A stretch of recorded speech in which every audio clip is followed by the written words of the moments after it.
ಕಡಲೆ ಇರಲಿ, ಹಲಸಂದೆ ಬೀಜ, ಕಪ್ಪು ಕಡಲೆ ಅಥವಾ ಬಿಳಿ ಕಡಲೆ, ಎಲ್ಲವೂ ಸ್ವಾದಿಷ್ಟವಾಗುತ್ತೆ. ನಮಸ್ಕಾರ, ಮಹಾಭಾರತ ಚರ್ಚಾ ಕಾರ್ಯಕ್ರಮಕ್ಕೆ ಸ್ವಾಗತ. ನಾನು ಸ್ಮಿತಾ ರಂಗನಾಥ್. ಒಂದಿಡೀ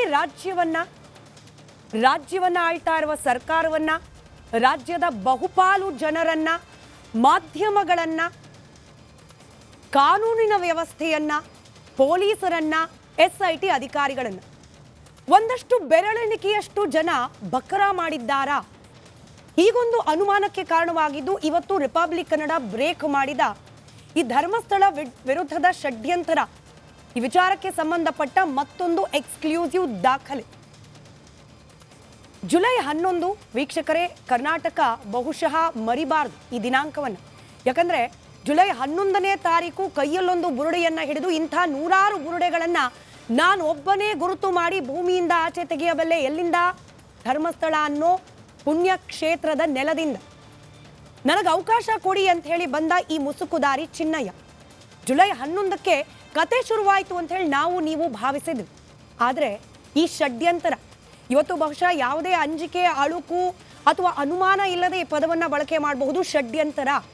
ಈ ಷಡ್ಯಂತರದ ಕಥೆ ಜುಲೈ 11ಕ್ಕಲ್ಲ ಪ್ರಾರಂಭ ಆಗಿರೋದು, ಬದಲಾಗಿ ಮೇ 5ನೇ ತಾರೀಕಿಗೇನೆ ಈ ಕತೆಗೊಂದು ಕ್ಲೈಮ್ಯಾಕ್ಸೇ ಸಿಕ್ಕೋಗಿತ್ತು. ನೀವು, ನಮ್ಮ ರಾಜ್ಯ ಸರ್ಕಾರದ ಆದೇಶದ ಮೇಲೆ ನಿರ್ಮಾಣವಾದ SIT, ಧರ್ಮಸ್ಥಳದ ಸ್ಥಳೀಯರು, ಕರ್ನಾಟಕದ ಜನರು ಎಲ್ಲರೂ ಕೂಡ ಕೇವಲ ಜುಲೈ 11ರ ಆ ಒಂದು ಸೀನನ್ನೇ ಗಮನಿಸಿ ಇವತ್ತಿನಿಂದ ಕತೆ ಶುರುವಾಯಿತು ಅಂತ ಹೇಳಿ ನಂಬಿ ಮೋಸ ಹೋಗ್ಬಿಟ್ರು. ಮೇ 5ನೇ ತಾರೀಕು ಸುಪ್ರೀಂ ಕೋರ್ಟ್, ಈಗೇನೆಲ್ಲ ಕಥೆಗಳನ್ನು ನಾವು ಕೇಳಿದ್ವಿ, ನೂರಾರು ಶವಗಳು, ಹೆಣ್ಣು ಮಕ್ಕಳು, ಅತ್ಯಾಚಾರ, ಬಗೆದ್ರೆ ಭೂಮಿಯಿಂದ ಅಸ್ಥಿಪಂಜರಗಳು ಮೇಲೆದ್ದು ಬರುತ್ತೆ, ಈ ಕಥೆಯನ್ನ ಸುಪ್ರೀಂ ಕೋರ್ಟ್ ಕೂಡ ಕೇಳಿತ್ತು. ಸುಪ್ರೀಂ ಕೋರ್ಟ್ ಕೇಳಿದ್ದು ಮಾತ್ರವಲ್ಲ, ಹೀಗೆ ಕತೆ ಹೇಳಿದವರಿಗೆ ಛೀಮಾರಿ ಹಾಕಿತ್ತು. ನೀವು ತಂದಿರುವ ಅರ್ಜಿ ಸಾರ್ವಜನಿಕ ಹಿತಾಸಕ್ತಿ ಅರ್ಜಿಯಲ್ಲ, ಬದಲಾಗಿ ರಾಜಕೀಯ, ಹಣ ಹಾಗೆ ಪಬ್ಲಿಸಿಟಿಗೆ ಸಂಬಂಧಪಟ್ಟ ಅರ್ಜಿಯಂತೆ ಕಾಣ್ತಾ ಇದೆ ಅಂತ ಹೇಳಿ ನೇರೋ ಮಾತುಗಳಲ್ಲಿ ಸುಪ್ರೀಂ ಕೋರ್ಟ್ ಇದನ್ನ ಖಂಡಿಸಿತ್ತು. ಸುಪ್ರೀಂ ಕೋರ್ಟ್ನಲ್ಲಿ ನೀಡಿದಂತಹ ಇಂಥದ್ದೊಂದು ಮಹತ್ವದ ಆದೇಶವನ್ನ ಮರೆಮಾಚಿ, ಮುಚ್ಚಿಟ್ಟು, ಎಲ್ಲೂ ಪ್ರಸ್ತಾಪ ಮಾಡದೆ ಹೊಸದೊಂದು ತನಿಖೆ, ಹೊಸದೊಂದು ಕತೆ ಇದೆಲ್ಲವನ್ನ ಹೇಳಿ ನಂಬಿಸಿ ಬರೋಬ್ಬರಿ ತಿಂಗಳಾನುಗಟ್ಲೆ ಸಮಯವನ್ನ ವ್ಯರ್ಥ ಮಾಡಿದ್ದು ಅಲ್ಲದೆ, ನಾನಾಗಲೇ ಹೇಳಿದ ಹಾಗೆ ರಾಜ್ಯದ ಜನರು, ಸರ್ಕಾರ, SIT, ನ್ಯಾಯಾಂಗ ವ್ಯವಸ್ಥೆ ಇದೆಲ್ಲವನ್ನ ಕೂಡ ಬಕರಾ ಮಾಡಿಬಿಟ್ರ ಬೆರಳೆಣಿಕೆಯಷ್ಟು ಜನ ಅನ್ನೋ ಅನುಮಾನ ಶುರುವಾಗಿದೆ.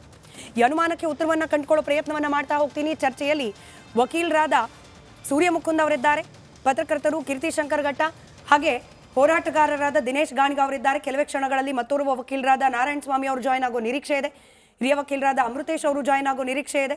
ಹಾಗೆ ಮತ್ತೋರ್ವ ಪತ್ರಕರ್ತರು ವಸಂತ್ ಗಿಳಿಯಾರ್ ಅವರು ಜಾಯ್ನ್ ಆಗೋ ನಿರೀಕ್ಷೆ ಇದೆ. ಅವರು ಬಂದ ನಂತರದಲ್ಲಿ ಅವರನ್ನು ಪ್ರಶ್ನೆ ಮಾಡೋಣ. ಕೀರ್ತಿ ಅವರೇ, ಷಡ್ಯಂತರ ಕರಿಬೇಡಿ. ಹಾಗೆ ಷಡ್ಯಂತರ ಅಂದವರೆಲ್ಲ ನೂರಾರು ಮಂದಿ ಹೆಣ್ಣು ಮಕ್ಕಳಿಗೆ ಸಿಗಬೇಕಾದ ನ್ಯಾಯದ ವಿರುದ್ಧವಾಗಿ ನಿಂತವರು. ನಿಮ್ಮ ಮನೆಯಲ್ಲಿ ಹೆಣ್ಣು ಮಕ್ಕಳಿಲ್ವಾ? ನೀನೊಬ್ಳು ಹೆಣ್ಮಗಳಲ್ವಾ ಸ್ಮಿತಾ ರಂಗನಾಥ್? ನೀನೊಬ್ಳು ಹೆಣ್ಮಗಳಲ್ವಾ? ಹೆಣ್ಣು ಮಗಳ ನ್ಯಾಯವನ್ನ ನಿರಾಕರಿಸಿ ನೀವು ಷಡ್ಯಂತರ ಅಂತ ಕರಿತಿದ್ದೀರಿ. ನಾಚಿಕೆ ಆಗ್ಬೇಕು ನಿಮ್ಗೆ. ಹಿಂಗೆ ಅಲ್ವಾ ಕರೆದದ್ದು? ನಾವು ಮಾತ್ರ ಸತ್ಯವಂತರು, ನಾವು ಹೇಳ್ತಿರೋದೆಲ್ಲ ಪರಮ ಸತ್ಯ, ಹಿಂಗೆ ಅಲ್ವಾ ಕಾಮೆಂಟ್ ಬಾಕ್ಸ್ ನಲ್ಲಿ ಬರ್ತಾ ಇದ್ದಿದ್ ಕಾಮೆಂಟ್ಗಳು? ಸತ್ಯ ಅಂದ ಮೇಲೆ ಸತ್ಯವನ್ನ ಮುಚ್ಚಿಡೋದು ಕೂಡ ಸುಳ್ಳು ಅಂತಲೇ ಅಲ್ವಾ?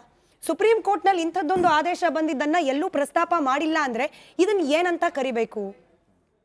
ಇವರು ಆರಂಭದಲ್ಲೇ ತುಂಬಾ ಸ್ಪಷ್ಟವಾಗಿ ಹೇಳಿದ್ರು, ನಾವು ಚಿನ್ನಯ್ಯನನ್ನ ಅಂದ್ರೆ ಅವತ್ತಿನ ದಿನ ಮುಸುಕುದಾರಿಯನ್ನ ಕರ್ಕೊಂಡು ಸುಪ್ರೀಂ ಕೋರ್ಟ್ ಮೆಟ್ಟಿಲಿಗೆ ಹೋಗಿದ್ವಿ ಅಂತ. ನಾವು ಟಿ ಜಯಂತ್ ಮಾತಾಡೋದನ್ನ ಕೇಳಿದ್ದೆ ಒಂದು ಕಡೆ. ಟಿ ಜಯಂತ್ ಹೇಳ್ತಾರೆ, ನಾವು ಸುಪ್ರೀಂ ಕೋರ್ಟ್ಗೆ ಹೋಗಿದ್ವಿ, ಆದರೆ ಅಲ್ಲಿ ಅಕ್ಸೆಪ್ಟ್ ಮಾಡಲಿಲ್ಲ, ವಾಪಸ್ ಬಂದ್ವಿ, ಆಮೇಲೆ ಇಲ್ಲಿಗೆ ಬಂದ್ವಿ, ಇಲ್ಲಿ ಬಂದು ಸ್ಟೇಟ್ಮೆಂಟನ್ನು ರೆಕಾರ್ಡ್ ಮಾಡಿದ್ವಿ ಅಂತ. ಬಟ್ ಅಷ್ಟರಲ್ಲಿ ಏಪ್ರಿಲ್ 30ನೇ ತಾರೀಕು ಅರ್ಜಿ ಹಾಕಿದ್ದಾರೆ ಇವರು. 5ನೇ ತಾರೀಕು ವಿಚಾರಣೆಗೆ ಬಂದಿದೆ. ಅವತ್ತೇ ಇದನ್ನು ಸ್ಪಷ್ಟವಾಗಿ ನೀಟಾಗಿ 2 ಪುಟಗಳಲ್ಲಿ ನೀಟಾಗಿ ಹೇಳ್ಬಿಟ್ಟು, ನೋಡಿ ನೀವು ಇಲ್ಲಿ ಬಂದಿರೋದು ಪಬ್ಲಿಕ್ ಇಂಟ್ರೆಸ್ಟ್ ಲಿಟಿಗೇಷನ್ ಅಂತ ಕಾಣಿಸ್ತಾ ಇಲ್ಲ, ಇದು ನಿಮಗೆ ಆ ವೈಯಕ್ತಿಕ ಹಿತಾಸಕ್ತಿ ಕಾಣ್ತಾ ಇದೆ, ಪೈಸಾ ಇಂಟ್ರೆಸ್ಟ್ ಲಿಟಿಗೇಷನ್ ಕಾಣಿಸ್ತಾ ಇದೆ, ಇಲ್ಲಿ ಪೊಲಿಟಿಕಲ್ ಇಂಟ್ರೆಸ್ಟ್ ಲಿಟಿಗೇಷನ್ ಕಾಣಿಸ್ತಾ ಇದೆ. ಸೊ ಹಾಗಾಗಿ ನಾವು ಇದನ್ನು ಅಕ್ಸೆಪ್ಟ್ ಮಾಡೋಕ್ಕಾಗಲ್ಲ ಅನ್ನೋ ಕಾರಣಕ್ಕೆ ರಿಜೆಕ್ಟ್ ಆದಮೇಲೆ ಅಲ್ಲಿಗೆ ಮುಗಿಬೇಕಾಗಿತ್ತು.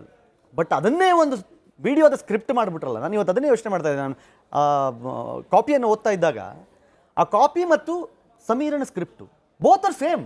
ಬ್ಲಾಕ್ ಕಲರ್ XUV ಕಾರು, 505 ಗಾಡಿ, ಬೆಳಗ್ಗೆ ಒಂದು ರಾತ್ರಿ ಒಂದು ಹೆಣ.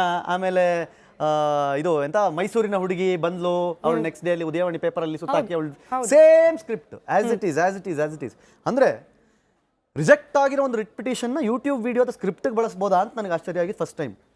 ಎಷ್ಟು ಡೀಸೆಂಟಾಗಿ ಎಷ್ಟು ನೀಟಾಗಿ, ಅಂದರೆ ಅಲ್ಲಿ ತನಕ ನಾವು ನೋಡಿದ್ವಲ್ಲ, ನಮಗೆ ಪರಿಚಯ ಇಲ್ಲ, ನಮ್ಗೆ ಗೊತ್ತಿಲ್ಲ, ಸೌಜನ್ಯ ಕೇಸ್ಗೂ ಬುರುಡೆ ಕೇಸ್ಗೂ ಸಂಬಂಧ ಇಲ್ಲ, ಅವನಿಗೂ ನಮಗೂ ಸಂಬಂಧ ಇಲ್ಲ ಅಂತ ಹೇಳಿದವರು ಇತ್ತೀಚೆಗೆ ಯೂಟರ್ನ್ಗಳು ನಾವು ನೋಡ್ತಾ ಇದ್ದೀವಿ. ಸಮೀರ್ನು ಹೇಳಿದ್ದಾಯ್ತು, ನನ್ನ ಹತ್ರ ಬಂದು ನಾನೇ ಜೀವಂತ ಸಾಕ್ಷಿ ಅಂತ ಹೇಳಿದ್ದಕ್ಕೆ ನಂಬಿ ನಾನು ವಿಡಿಯೋ ಮಾಡಿಬಿಟ್ಟೆ ಅಂತ. ಇವತ್ತು ಚಿನ್ನಯ್ಯ ಜೈಲಲ್ಲಿ ಬಿಡಿ, ಇನ್ಯಾರೂ ಇಲ್ಲ, ಚಿನ್ನಯ್ಯ ಬಿಟ್ಟು ಉಳಿದವ್ರು ಯಾರೂ ಇಲ್ಲ. ಯಾಕಂದ್ರೆ ಚಿನ್ನಯ್ಯನ ನಂಬಿಸಿ ಕರ್ಕೊಂಬಂದ್ರೋ, ಚಿನ್ನಯ್ಯನ ನಂಬಿ ಬಂದೋ, ಏನಾದರೂ ಆಗಿರಲಿ, ಬಟ್ ಇವಾಗ ಫೈನಲಿ ವರ್ಡಿಕ್ಟ್ ಬರೋ ತನಕ, SIT ರಿಪೋರ್ಟ್ ಕೊಡೋ ತನಕ ನಾನು ಹೇಳ್ತಾರೆ. ಬಟ್ ಜೈಲಲ್ಲಿರೋದವನು ಆತ ಒಬ್ಬನೇ ಇವತ್ತು ತೋರಿಸ್ತಾ ಇದ್ದೀನಿ ಮಾಧ್ಯಮದಲ್ಲಿ, ಕಣ್ಣೀರು ಹಾಕ್ತಾ ಇದ್ದಾನೆ ಅವನು, ನಾನೇನು ಮಾಡಿಲ್ಲ ಅಂತ ಹೇಳ್ತೇನೆ, 183 ರೆಕಾರ್ಡ್ ಮಾಡ್ತಿದ್ದಾರೆ ಅಂತ. ಬಟ್ ಸುಪ್ರೀಂ ಕೋರ್ಟ್ಗೆ ಹೋಗಿ ಬಂದಂದರೆ ನಾವೇನು ಮಾಡ್ತೀವಿ, ಈ ನೆಲದಲ್ಲಿ, ಈ ಸಂವಿಧಾನದ ಈ ಕಾನೂನಿನ ನೆಲದಲ್ಲಿ ನಾವೇನು ಹೇಳ್ತೀವಿ, ಒಂದು ಹಂತವಾಗಿ ಹೋದರೆ ಲಾಸ್ಟಿಗೆ ಒಂದು ಸುಪ್ರೀಂ ಕೋರ್ಟ್ ತನಕ ಹೋಗೋಣಪ್ಪ, ಅದೊಂದು ಫೈನಲ್ ಸ್ಟೇಜ್ ಆಯಿತು. ಸುಪ್ರೀಂ ಕೋರ್ಟೇ ಹೇಳಿದ್ದಾಯ್ತಲ್ಲ, ಅದ್ರಲ್ಲಿ ತುಂಬ ಸ್ಪಷ್ಟವಾಗಿ ಯಾಕೆ 5, 6, 7 ಪೇಜಸಲ್ಲಿ ಕೆಲವು ಸುಳ್ಳು ದಾಖಲೆಗಳನ್ನು ಮೆನ್ಷನ್ ಮಾಡಿದಿರಿ ಅಂತ ಹೇಳಿದರು. ಯಾಕೆ ಇದರಲ್ಲಿ ಪಾರ್ಟಿ 6 ಮತ್ತು 7 CBI ಮತ್ತು ಧರ್ಮಸ್ಥಳವನ್ನು ಪಾರ್ಟಿ ಮಾಡಿದಿರಿ ಅಂತ ಕೇಳಿದೆ ಕೋರ್ಟು.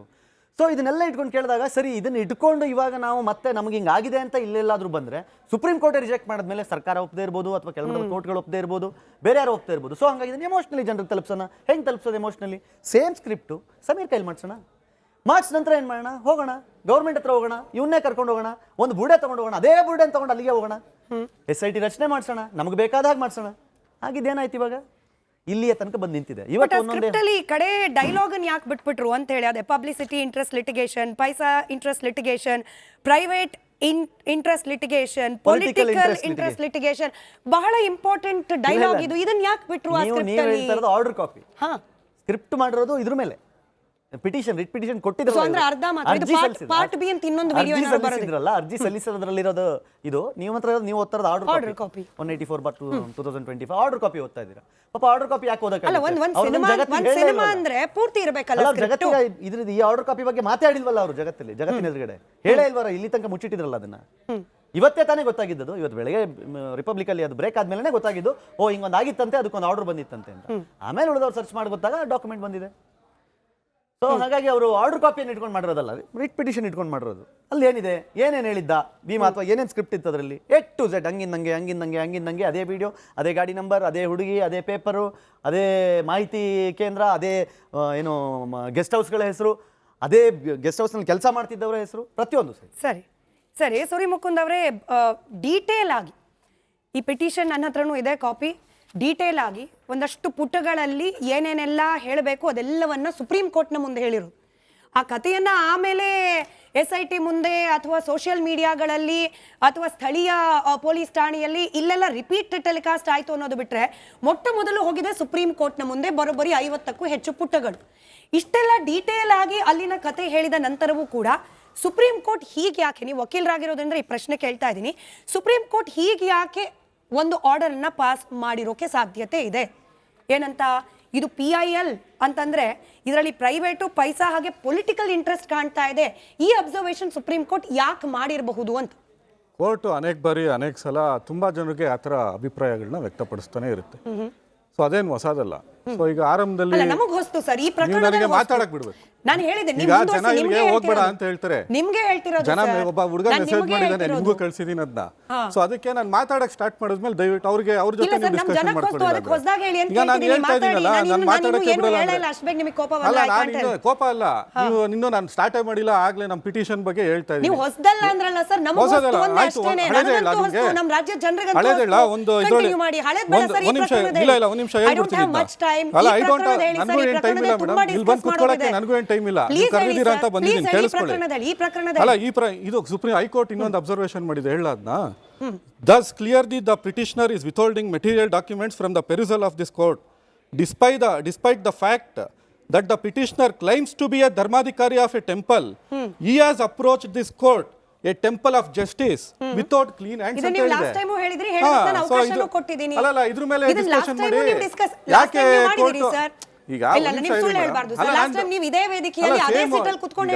ನೀವೇನಂತ ಹೇಳಿದ್ರಿ, ಸುಪ್ರೀಂ ಕೋರ್ಟ್ ಹಿಂಗೆಲ್ಲ ಹೇಳಿದೆ ಅಂತ ಹೇಳಿದ್ರಲ್ಲ. ಸುಪ್ರೀಂ ಕೋರ್ಟ್ ಇವ್ರ ಬಗ್ಗೆನೂ ಹಿಂಗೆ ಹೇಳಿದ್ಯಲ್ಲ, ಅಲ್ಲ ಹೈಕೋರ್ಟ್ ಇವ್ರ ಬಗ್ಗೆನೂ ಹಿಂಗೆ ಹೇಳಿದ್ಯಲ್ಲ. ಹೈಕೋರ್ಟ್ ಅಲ್ಲಿ ಏನಾದೇನು ಸುಪ್ರೀಂ ಕೋರ್ಟ್ ಹಂಗೆ ಹೇಳುತ್ತೆ, ಹಿಂಗೆ ಹೇಳುತ್ತೆ. ಸುಪ್ರೀಂ ಕೋರ್ಟ್ ಹೇಳುತ್ತೆ, ಸುಪ್ರೀಂ ಕೋರ್ಟ್ ಸರ್ ಹೇಳಿರೋದು. ಹೈಕೋರ್ಟ್ ಹೇಳಿದೆ ಮೇಡಮ್. ಸುಪ್ರೀಂ ಕೋರ್ಟ್ ಹಂಗಾರೆ ಇವ್ರನ್ನ ಕೊಲೆಗಡಕರು ಗ್ಯಾಂಗ್ ಅಂತ ಹೇಳ್ತೀರಾ, ಒಪ್ಪೋಣ ಸರ್. ಅನ್ಕ್ಲೀನ್ ಗ್ಯಾಂಗ್ ಅಂತ ಹೇಳ್ತೀರಾ? ಹೈಕೋರ್ಟ್ ಅಲ್ಲಿ ಹೇಳಿದ್ಯಲ್ಲ, ನಾನು ಅದನ್ನ ಸೊ ಅದನ್ನ ಯಾಕೆ ನೀವು ಬೇರೆಯವ್ರಿಗೆ ಡಿಫೈಮ್ ಮಾಡೋದಿದೆಯಲ್ಲ, ನೀವು ಸುಪ್ರೀಂ ಹೇಳಿದ ಕೋರ್ಟ್ ಆರ್ಡರ್ ಇಟ್ಕೊಂಡು ಡಿಫೈಮ್ ಮಾಡೋದಿದೆಯಲ್ಲ, ನೀವು ಹೈಕೋರ್ಟ್ ಹೌದು ಡಿಫೈಮ್ ಬುರ್ಡೆ ಗ್ಯಾಂಗ್. ನೀವು ಒಬ್ಬ ಅಡ್ವೊಕೇಟ್ ಇದನ್ನ ಇದ್ ಮಾಡ್ತೀರಿ, ಪಿಟಿಷನರ್ ಅಲ್ಲಿ ಕತೆ ಬರೀದೆ ಇನ್ನೇನ್ ಬರೀತಾರೆ? ಚಿನ್ನಯ್ಯ ಹೇಳಿರೋಂತದ್ದು, ಚಿನ್ನಯ್ಯ ಹೇಳಿರೋ ಈಗ ಅವರು ದೀಪಕ್ ಖೋಸ್ಲಾ ಈಗ ಸುಪ್ರೀಂ ಕೋರ್ಟ್ ಕಂಪ್ಲೇಂಟ್ ಕೊಟ್ಟಿದ್ದಾರೆ, ಈ ತರ ನಿಮ್ಮ ಮೀಡಿಯಾ ಚಾನೆಲ್ಗಳಲ್ಲಿ ಈ ರೀತಿ ಸುಪ್ರೀಂ ಕೋರ್ಟ್ ಆರ್ಡರ್ನ ಡಿಸ್ಟಾರ್ಟ್ ಮಾಡಿ ಹೇಳ್ತಾ ಇದ್ದಾರೆ ಅಂತ. ಸೊ ಡಿಸ್ಟಾರ್ಷನ್ ಅಂತ ಹೇಳಿ distortion, this is A distortion. ಈಗ ಆಯ್ತು ಸುಪ್ರೀಂ ಕೋರ್ಟ್ ಈಗ ಸುಪ್ರೀಂ ಕೋರ್ಟ್ ಹೇಳಿದೆ, ಈ ರಾಜ್ಯದ ಈಗ ಅದೇ ಲಾಸ್ಟ್ ಪ್ಯಾರಾಗ್ರಾಫಿಗೆ ಬನ್ನಿ. ಸುಪ್ರೀಂ ಕೋರ್ಟ್ ಏನಂತ ಹೇಳಿದೆ? ಒನ್ ಡೌಟ್ ಸರ್ ಸರ್, ನೀವು ವಕೀಲರಾಗಿರೋದ್ರಿಂದ ನನ್ನ ಡೌಟ್ ನಿಮ್ಮ ಹತ್ರ ಕೇಳ್ತಿದ್ದೀನಿ. ನಾನು ಈ ರಾಜ್ಯದ ಪ್ರಜೆಯಾಗಿ ಸುಪ್ರೀಂ ಕೋರ್ಟ್ ನ ಈ ಆರ್ಡರ್ ಕಾಪಿ ಇಟ್ಕೊಂಡ್ಬಿಟ್ಟು ಘೋಸ್ಲೆ ಅವರು ಕೇವಲ ಈ ಡಿಸ್ಮಿಸ್ ಯಾಕಾಯ್ತು ಅನ್ನೋದನ್ನ ಮಾತ್ರ ಹೇಳ್ತಿದ್ದಾರೆ, ಆದ್ರೆ ಇದರ ಅಬ್ಸರ್ವೇಷನ್ ಅನ್ನ ಮುಚ್ಚಿಟ್ಟಿದ್ದಾರೆ. ಹೀಗಾಗಿ ದೀಪಕ್ ಘೋಸ್ಲೆ ಅವರು ಕೂಡ ಅರ್ಧಂಬರ್ಧ ಬರ್ದಿದ್ದಾರೆ ಮಹಾಸ್ವಾಮಿಗಳೇ ನಿಮ್ಮ ಲೆಟರ್ ನಲ್ಲಿ ಅಂತ ಹೇಳಿ. ನಾನು ಲೆಟರ್ ಬರಿಬಹುದಲ್ವಾ? ಸುಪ್ರೀಂ ಕೋರ್ಟ್ ನಾನು ಲೆಟರ್ ಬರಿಬಹುದು, ನೀವೇ ನನ್ನ ಅಡ್ವೊಕೇಟ್ ಆಗಿರಬಹುದು. ಅಲ್ಲ ಒಂದ್ ನಿಮಿಷ ಇರಿ. ಈಗ ಲಾಸ್ಟ್ ಅಲ್ಲಿ ಏನಂತ ಹೇಳುತ್ತೆ, since learned counsel for the petitioner submitted that the petitioner's identity may not be revealed, we have not done so pending applications if any stand disposed ಅಂತ. ಸೊ ಏನಕ್ಕೆ ಅಂದ್ರೆ ಇವರು ಐಡೆಂಟಿಟಿ ಹೇಳಿಲ್ಲ ಅಂತ. ಇವರು ಸೀಲ್ಡ್ ಕವರ್ ಅಲ್ಲಿ ಚಿನ್ನಯ್ಯನ ಐಡೆಂಟಿಟಿ ಪ್ರೂಫ್ ನ sealed cover ಅಲ್ಲಿ ಸುಪ್ರೀಂ ಕೋರ್ಟ್ ಕೊಡ್ತಾರೆ. ಸುಪ್ರೀಂ ಕೋರ್ಟ್ ನಾನು ಸೀಲ್ಡ್ ಕವರ್ ಅಲ್ಲಿ ಅಕ್ಸೆಪ್ಟ್ ಮಾಡ್ಕೊಳ್ಳಲ್ಲ. ನೀವು ಅಲ್ಲೇನಾದ್ರೂ ಮುಂಚೆನೆ ಈ ತರ ಗ್ರೀವಿಯನ್ಸ್ ಇದ್ರೆ ಫಸ್ಟ್ ನೀವು ಎಲ್ಲಿ ಅಪ್ರೋಚ್ ಮಾಡಬೇಕು, ಪೊಲೀಸ್ ಸ್ಟೇಷನ್ಗೆ ಅಪ್ರೋಚ್ ಮಾಡಿ, ಪೊಲೀಸ್ ಸ್ಟೇಷನ್ ಅಲ್ಲಿ ಕಂಪ್ಲೇಂಟ್ ಕೊಡಿ. ಅಲ್ಲಿ ನಿಮ್ಮ ಗ್ರೀವಿಯನ್ಸ್ ಕೇಳಿಲ್ಲ ಅಂದ್ರೆ ನಂತರ ಇಲ್ಲಿ PIL ಸಲ್ಲಿಸಬೇಕಾಗಿತ್ತು ಅಂತ ಹೇಳೋದು. ಸೊ ಅದನ್ನ ನೀವು ಐಡೆಂಟಿಟಿನ ಡಿಸ್ಕ್ಲೋಸ್ ಮಾಡದೆ ಈ ತರ ಬಂದಿದ್ದೀರಾ ಅಂತ ಹೇಳ್ತಾರೆ. ಸೊ ಆ ಸುಪ್ರೀಂ ಕೋರ್ಟ್ ಅಲ್ಲಿ 1 ಲಕ್ಷ ಫೈನ್ ಹಾಕ್ತಾರೆ ಒಬ್ಬೊಬ್ರಿಗೆ. ಈ ಹೈಕೋರ್ಟ್ ಅಲ್ಲಿ ಹಿಂಗೆ ಅಬ್ಸರ್ವೇಷನ್ ಮಾಡಿದ್ಯಲ್ಲ, ಈ ತರ ಅನ್ಕ್ಲೀನ್ ಹ್ಯಾಂಡ್ಸ್ ಅಲ್ಲಿ ಒಬ್ರು ಧರ್ಮಾಧಿಕಾರಿ ಟೆಂಪಲ್ ಗೆ ಬರ್ತಾರೆ ಅಂತ, ಸೊ ಆ ತರನು ಅಬ್ಸರ್ವ್ ಮಾಡ್ತಾರೆ. ಸೊ ನೀವು ಕೋರ್ಟ್ ಅಬ್ಸರ್ವೇಷನ್ ಇಟ್ಕೊಂಡು ಇದನ್ನ ಮುಚ್ಚಿಟ್ಟಿದ್ರು, ಇದು ಹಂಗ್ ಮಾಡ್ಬಿಟ್ರು, ಬುರ್ಡೆ ಗ್ಯಾಂಗ್ ಮುಂಚೆನೆ ಷಡ್ಯಂತ್ರ ಮಾಡಿತ್ತಾ, ಆ ತರ ಮಾಡಿ ಚಿನ್ನಯ್ಯ ಹೇಳ್ಬೇಕೀಗ. ಚಿನ್ನಯ್ಯ ಈಗ ಆತ ಬಂದು ಮತ್ತೊಮ್ಮೆ ಪ್ರಶ್ನೆ ಕೇಳ್ತೀನಿ ಸರ್. ಈ ರೀತಿ ಆಯ್ತು, ಅವ್ರ ಐಡೆಂಟಿಟಿ ರಿವೀಲ್ ಮಾಡ್ಲಿಲ್ಲ, ಕವರ್ ಮಾಡಿದ್ರು, ಮತ್ತೊಂದು ಮಗದೊಂದು, ಬಟ್ ಇರೋ ಅಷ್ಟು ವಿಚಾರಗಳು SIT ರೀಚ್ ಆಗೋಕ್ ಮುಂಚೆ, ರಾಜ್ಯದ ಜನರಿಗೆ ಗೊತ್ತಾಗೋಕ್ ಮುಂಚೆ ಅಷ್ಟು ವಿಚಾರಗಳನ್ನ ಸುಪ್ರೀಂ ಕೋರ್ಟ್ ಮುಂದೆ ಇಟ್ಟಾಗಿದೆ. ಸುಪ್ರೀಂ ಕೋರ್ಟ್ ನಲ್ಲಿ ಹಿರಿಯ ವಕೀಲರು ಇದರ ಪರವಾಗಿ ವಿರುದ್ಧವಾಗಿ ವಾದ ಕೂಡ ಮಂಡಿಸಿರ್ತಾರೆ. ಅದನ್ನೆಲ್ಲ ಕೇಳಿಸ್ಕೊಂಡ ನಂತರ ಸುಪ್ರೀಂ ಕೋರ್ಟ್ ನ ಜಡ್ಜ್ಗಳು ಇದನ್ನ ಪ್ರೈವೇಟ್ ಪೈಸಾ ಹಾಗೆ ಪೊಲಿಟಿಕಲ್ ಇಂಟ್ರೆಸ್ಟ್ ಅಂತ ಕರೆದ್ರೆ ಅದನ್ನ ರಾಜ್ಯದ ಜನರು ಹೇಗೆ ಗಮನಿಸಬೇಕು? ಸುಪ್ರೀಂ ಕೋರ್ಟ್ ಈ ಪದಗಳನ್ನ ಈ ಕೇಸ್ ನಲ್ಲಿ ಯಾಕೆ ಬಳಕೆ ಮಾಡಿದೆ? ಅದಕ್ಕಿಂತ ಮುಂಚೆ ಒಂದು ಲೈನ್ ಇದೆ, ಒಂದು ಪ್ಯಾರಾಗ್ರಾಫ್ ಓದಿ. ಇದನ್ನ ಹೇಳಿ ಸರ್, ಆಮೇಲೆ ಅದನ್ನ ಹೇಳ್ಬಿಡ್ತೀನಿ ಯಾಕೆ ಹೇಳ್ತಾರೆ ಅಂತ ಹೇಳಿ. ಅದೇ ಯಾಕೆ ಹೇಳ್ತಾರೆ ಅಂದ್ರೆ, we also observe that no relief as such is sought against any of the respondents herein. The filing of this writ petition is therefore an exercise in futility. ಅಂದ್ರೆ ನೀವೇನ್ ರೆಸ್ಪಾಂಡೆಂಟ್ಸ್ ಮಾಡಿದೀರಾ, ಇವ್ರ ವಿರುದ್ಧ ಏನ್ ಆಕ್ಷನ್ ತಗೋಬೇಕು ಅಂತ ನೀವು ಕೇಳೇ ಇಲ್ಲ, ಮತ್ ಯಾಕೆ ನೀವು ಇದನ್ನ ಫೈಲ್ ಮಾಡಿದೀರಾ ಅಂತ ಕೇಳಿರೋದು. ಅದಾದ್ಮೇಲೆ ನಿಮ್ಗೆ ಫಸ್ಟ್ ಪ್ಯಾರಾಗ್ರಾಫ್ ಬನ್ನಿ, ಅದೇ ಪೇಜ್ ನಂಬರ್ 2 ನಲ್ಲಿ. We note that the contents of this writ petition pertain to the matter which relates to the period 1995 to 2004. The writ petition is filed in the year 2025. The writ petition has to be dismissed on the ground of delay and latches without requiring consideration same on merits. ಅಂದ್ರೆ merits ಮೇಲೆ ಹೋಗಲ್ಲ ಅಂತ. ಹೌದು, delay ಇದೆ, delay explain ಮಾಡಿ ಅಂತ. ನೀವು ನನ್ನ ಮೊದಲ ಪ್ರಶ್ನೆ ನೀವು ಉತ್ತರ ಕೊಡಲ್ಲ ಕೀರ್ತಿ ಅವರೇ. ಇದನ್ನ ಓದಲ್ಲ ಅವರು, ಅದನ್ನ ಓದಲ್ಲ. ಆಯ್ತು, ನೀವು ಓದಿದ ಪ್ಯಾರಾಗ್ರಾಫ್ ನೇ ನಾನು ಹೇಳ್ತೀನಿ. ಮೆರಿಟ್ಸ್ ಮೇಲೆ ಡಿಸ್ಪ್ಯೂಟ್ ಮಾಡಿಲ್ಲ.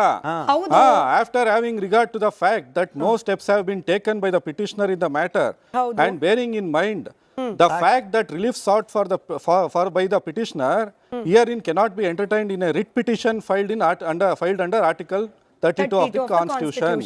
We have no other option but to dismiss this writ petition. ಅಂದ್ರೆ ಆರ್ಟಿಕಲ್ 32 ನಲ್ಲಿ ಇದನ್ನ ಎಂಟರ್ಟೈನ್ ಮಾಡಕ್ ಆಗಲ್ಲ. ಯಾಕೆ ಅಂದ್ರೆ ನೀವು ರಿಲೀಫ್ ನ ಸರಿಯಾಗಿ ಕೇಳಿಲ್ಲ, ನೀವು ರೆಸ್ಪಾಂಡೆಂಟ್ಸ್ ಇಂದ ಏನ್ ರಿಲೀಫ್ ಬೇಕು ಅಂತ ಹೇಳಿಲ್ಲ, ನಾವು ಮೆರಿಟ್ಸ್ ಮೇಲೆ ಹೋಗಲ್ಲ, ಮೆರಿಟ್ಸ್ ಮೇಲೆ ಡಿಸ್ಮಿಸ್ ಮಾಡಲ್ಲ ಅಂತ ಹೇಳಿರೋದು. ಸೊ ಅದಾದ್ಮೇಲೆ ನೀವು ಈ ತರ ಏನು ಇಲ್ಲದೆ ಈ ತರ ಫ್ಯುಟೈಲ್ ಎಕ್ಸರ್ಸೈಸ್ ಮಾಡಿದೀರಾ, ಟೈಮ್ ವೇಸ್ಟ್ ಮಾಡಿದೀರಾ ಅಂತ ಸುಪ್ರೀಂ ಕೋರ್ಟ್ ಬೈದಿರ್ಬೋದು. ಸೊ ಅದನ್ನ ಡಿಸ್ಮಿಸ್ ಮಾಡಿರ್ಬೋದು. ಸೊ ಹಂಗಾದ್ರೆ ಈಗ ಧರ್ಮಾಧಿಕಾರಿಗಳಿಗೆ ಬೈದಿದ್ರಲ್ಲ, ಅದ್ರ ಬಗ್ಗೆ ಒಂದು ಅರ್ಧ ಗಂಟೆ ಚರ್ಚೆ ಮಾಡಿ. ಯಾಕೆ ಅದನ್ನ ಮುಚ್ಚಿಟ್ರು, ಯಾಕೆ ಇದನ್ನ ಹೈಕೋರ್ಟ್ ಅಲ್ಲಿ ಮುಚ್ಚಿಟ್ರು ಅಂತ ಇಷ್ಟೊತ್ತು ನಾನು ತಾಳ್ಮೆಯಿಂದ ಕೇಳಿಸ್ಕೊಂಡಿದ್ದೀನಿ. ನಾನು ಮಾತಾಡಕ್ ಬಿಡಲ್ಲ ಅಂತ ನಿಮ್ಮ ಒಬ್ಜೆಕ್ಷನ್ ಇತ್ತು, ನಾನು ಅದಕ್ಕೆ ಅವಕಾಶ ಮಾಡಿಕೊಟ್ಟು ನಿಮ್ಮ ಆರೋಪವನ್ನ ಸುಳ್ಳು ಅಂತ ಮಾಡಿದ್ದೀನಿ. ಆಯ್ತು, ಧರ್ಮಾಧಿಕಾರಿಗಳ ವಿಚಾರನ ಹಿಂದೂ ಚರ್ಚೆ ಮಾಡಿದ್ದೀರಿ, ಇವತ್ತು ಚರ್ಚೆ ಮಾಡೋಣ. ಬಟ್ ನೀವು ಕೂಡ ಸೂರ್ಯಮುಕುಂದ್ ಸರ್, ನೀವು ಕೂಡ ಈ ಚಿನ್ನಯ್ಯನ ಜೊತೆಯಲ್ಲಿ ಬಂದು ಈ ಚಿನ್ನಯ್ಯನನ್ನ ಏಕಾಂತವಾಗಿ ಅಥವಾ ಏಕಾಂಗಿಯಾಗಿ ಬಿಟ್ಟವ್ರ ತರದಲ್ಲಿ ಕೇವಲ ಈ ಪ್ಯಾರಾಗ್ರಾಫ್ ತನಕ ಮಾತ್ರ ಓದ್ತಿದ್ದೀರಿ. ನೆಕ್ಸ್ಟ್ ಪ್ಯಾರಾಗ್ರಾಫ್ ಯಾಕೆ ಓದ್ತಿಲ್ಲ? ಈ ಪೈಸಾ ಪ್ರೈವೇಟ್ ಹಾಗೆ ಪೊಲಿಟಿಕಲ್ ಇದನ್ನ ಯಾಕೆ ನೀವು ಡೆಲಿಬರೇಟ್ ಆಗಿ ಅವಾಯ್ಡ್ ಮಾಡ್ತಿದ್ದೀರಿ? ಈಗ ಯಾಕೆ ಹೇಳ್ತು ಸುಪ್ರೀಂ ಕೋರ್ಟ್? ನನ್ನ ನೇರ ಪ್ರಶ್ನೆ ಇರೋದು ಒಂದೇ, ಸುಪ್ರೀಂ ಕೋರ್ಟ್ ಈ ಪ್ರಕರಣದಲ್ಲಿ ಹಿಂಗ್ ಯಾಕೆ ಅಲ್ಲ, ಇದು ನಿಮಗೆ ಬೇಕಾಗಿರೋ ಪಾಯಿಂಟ್ಸ್ ಇದಾವೆ. ಸೊ ಅದರಲ್ಲಿ Styling this writ petition as a public interest litigation only besperages its noble object. It is not a public interest litigation in the true sense, but one which can also be termed as a publicity interest litigation, paisa interest litigation, private interest litigation, political interest litigation ಅಂತ ಹೇಳಿದ್ದಾರೆ. Next paragraph, this writ petition is hence dismissed ಅಂತ. So ಅದನ್ನ ಯಾಕೆ ಬಂತು ಅಂದ್ರೆ, ನೀವು respondent ಸರಿಯಾಗಿ ಮಾಡಿಲ್ಲ, ನೀವು ಕೇಳಿರೋ ಅಂತದ್ರಲ್ಲಿ ಡಿಲೇ ಎಕ್ಸ್ಪ್ಲೈನ್ ಮಾಡಿಲ್ಲ, ನೀವು ಅಲ್ಲಿ ಯಾರನ್ನ ರೆಸ್ಪಾಂಡೆಂಟ್ ಇಂದ ಏನ್ ರಿಲೀಫ್ ಕೇಳಿದಿರಾ ಅವ್ರಿಗೆ ಏನ್ ಡೈರೆಕ್ಷನ್ ಕೊಡಬೇಕು ಅಂತ ನೀವು ರಿಟ್ ಪಿಟಿಷನ್ ಅಲ್ಲಿ ಕ್ಲಿಯರ್ ಆಗಿ ಮೆನ್ಷನ್ ಮಾಡಿ ಅಂತ ಹೇಳಿದ್ದಾರೆ. ಈ ತರ ಬಂದ್ಬಿಟ್ಟು ನೀವು ಕೇಳಿದಿರಾ, ಅದನ್ನ ಅದಾದ್ಮೇಲೆ ಇಲ್ಲಿ ಬಂದು ಕಂಪ್ಲೇಂಟ್ ಕೊಟ್ರಲ್ಲ. ಆಯ್ತು ಸೂರ್ಯಮುಕುಂದ್ ಸರ್, ವಕೀಲರಿದ್ದೀರಿ, ಹಾಗ ಕೇಳ್ತೀನಿ. ಸುಪ್ರೀಂ ಕೋರ್ಟ್ ಅದರಲ್ಲೂ ಇಂಥ ಗಂಭೀರವಾದ ಪ್ರಕರಣಗಳಲ್ಲಿ ಸುಮ್ನೆ ಈ ತರದ ಗಂಭೀರವಾದ ಪದಗಳನ್ನ ಬಳಕೆ ಮಾಡ್ಕೊಂಡ್ ಬಿಡುತ್ತಾ? ಪೈಸಾ ಅಂದ್ರೆ ದುಡ್ಡಿನ ಇನ್ವಾಲ್ವ್ಮೆಂಟ್, ಪೊಲಿಟಿಕಲ್ ಅಂದ್ರೆ ರಾಜಕೀಯದ ಹಸ್ತಕ್ಷೇಪ, ಇದರ ಜೊತೆಯಲ್ಲಿ ಪಬ್ಲಿಸಿಟಿ ಅಲ್ಲ, ಸುಮ್ನೆ ಅಂದ್ರೆ ಇದಕ್ಕೆ ಗ್ರೌಂಡ್ಸ್ ಇದರಲ್ಲಿ ಕಾಣದೆ. ನನ್ನ ಪ್ರಶ್ನೆ ಕಂಪ್ಲೀಟ್ ಆಗಿಲ್ಲ ಸರ್. ಈ ಮೂರು ಪದಗಳಿಗೆ ಪೂರಕವಾದ ಅಂಶಗಳು ಇವ್ರು ಕೊಟ್ಟಿರುವ ಕಂಪ್ಲೇಂಟ್ ಅಲ್ಲಿ ಕಾಣದೆ ಹೋದ್ರೆ ಸುಪ್ರೀಂ ಕೋರ್ಟ್ ಈ ಪದಗಳನ್ನ ಯಾಕೆ ಬಳಕೆ ಮಾಡುತ್ತೆ? ನಮ್ಮ ಇದರಲ್ಲಿ ಒಂದ್ ನಿಮಿಷ, ನಮ್ಮ ಹೈಕೋರ್ಟ್ ಮೊನ್ನೆ ಒಂದು ಆರ್ಡರ್ ಬಂತಪ್ಪ, ಇದ್ರದ್ದು ಹೇಳಿ ಸರ್. ಹೇಳ್ತೀನಿ, ನೀವು ಕೇಳಿದ್ರಲ್ಲ, ಎಕ್ಸಾಂಪಲ್ ಕೇಳಿದ್ರಲ್ಲ, ಎಕ್ಸಾಂಪಲ್ ಹೇಳ್ತಾ ಇದೀನಿ. ಎಕ್ಸ್ಪ್ಲೈನ್ ಮಾಡ್ಬಿಡಿ. ನಾಗಪ್ರಸನ್ನ ಅವರು, ಇವಾಗ ನೀವು answer to the question A ಅಂದ್ರೆ I will explain B first ಆಮೇಲೆ ಎ ಅಂತೀರಾ. ಈಗ ನಾನು ಇವ್ರದ್ದು ಯಾರ್ದೋ ದಿನೇಶ್ ಗುಂಡೂರಾವ್ ಅವ್ರ ವೈಫ್ ಡೆಫಮೇಷನ್ ಕೇಸ್ ಅಟೆಂಡ್ ಮಾಡಿದೆ. ಸರಿ, ಎತ್ತಾಳ್ ಅವ್ರು ಏನಂತ ಹೇಳಿದ್ರು, ದಿನೇಶ್ ಗುಂಡೂರಾವ್ ಮನೆಯಲ್ಲಿ ಅರ್ಧ ಪಾಕಿಸ್ತಾನ ಇದೆ ಅಂತ. ಅವರು ಅದನ್ನ ಚಾಲೆಂಜ್ ಮಾಡ್ಕೊಂಡು ಹೈಕೋರ್ಟಿಗೆ ಬಂದ್ರು. ಅವಾಗ ನಾಗಪ್ರಸನ್ನ ಅವ್ರು ಏನಂದ್ರು, ಜಸ್ಟಿಸ್ ಏನ್ರಿ ಈ ತರ ಮಾತಾಡ್ತಾರೆ ಅಂತ, ನಿಮ್ ಕ್ಲೈಂಟ್ಸ್ಗೆ ಪದೇ ಇದೇ ರೀತಿ ಮಾತಾಡೋದೇ ಅಭ್ಯಾಸನ ಅಂತ. ಸೊ ಆ ತರದ್ದು ಎಕ್ಸ್ಪ್ಲೇನ್ ಎಲ್ಲ ಕೊಡ್ತಾನೆ ಇರ್ತಾರಲ್ಲ. ಸೊ ಅದನ್ನ ಅವಕಾಶ ಕೊಡಲ್ಲ ಅಂತಿತ್ತು, ಅವ್ರು ಮಾತಾಡ್ತಿದ್ದಾರೆ. ಇವಾಗ ನಮ್ಮ ಪ್ರಶ್ನೆಗೆ ಉತ್ತರ ಕೊಡಿ ಸರ್ ಕೈಂಡ್ಲಿ. ಕೋರ್ಟ್ ಅಲ್ಲಿ ಆತರ ಅಬ್ಸರ್ವೇಷನ್ಸ್ ಬರೋದೆಲ್ಲ ಯಾಕೆ ಬರುತ್ತೆ ಸರ್? ಇವಾಗ ಆಯ್ತು, ನಿಮ್ ಉದಾಹರಣೆನೆ ಸರ್, ಯತ್ನಾಳ್ ಅವರು ಬಾಯಿಗೆ ಬಂದಾಗ ಮಾತನಾಡಿದ್ರು, ಅದನ್ನ ಸುಪ್ರೀಂ ಯಾವ ಕೋರ್ಟ್ ಸರ್? ಹೈಕೋರ್ಟ್ ಯತ್ನಾಳ್ ಅವರು ಬಾಯಿಗೆ ಬಂದದನ್ನ ಮಾತನಾಡಿದ್ದಕ್ಕೇನೆ ಆ ಪದವನ್ನ ಜಡ್ಜ್ ಹೇಳಿದ್ದಾರೆ. ಇಲ್ಲಿ ಸುಪ್ರೀಂ ಕೋರ್ಟ್ ನ ಜಡ್ಜ್ ಈ ಪದವನ್ನು ಯಾಕೆ ಬಳಕೆ ಮಾಡಿದ್ದಾರೆ ಹೇಳಿ ಸರ್? ನೀವು ಸರಿಯಾಗಿ ಬಂದಿಲ್ಲ, ಅಪ್ಲಿಕೇಶನ್ ಸರಿಯಾಗಿ ಮಾಡಿಲ್ಲ ಅಂತ ಅನ್ಬೇಕಿತ್ತು. ಪಾಲಿಟಿಕ್ಸ್ ಅಂತ ಬೇಕಾಗಿತ್ತು, ಎಕ್ಸ್ಪ್ರೆಷನ್ ಮೇಡಂ, ಪಬ್ಲಿಸಿಟಿ ಎಕ್ಸ್ಪ್ರೆಷನ್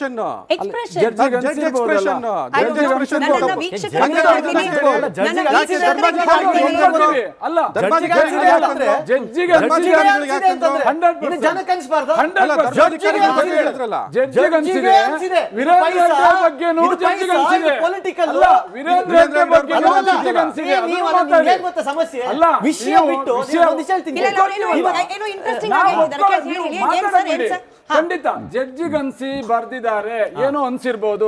ಇದೆಲ್ಲ ನೋಡಿದಾಗ ಜಡ್ಜಿಗೆ ಅನ್ಸಿದೆ.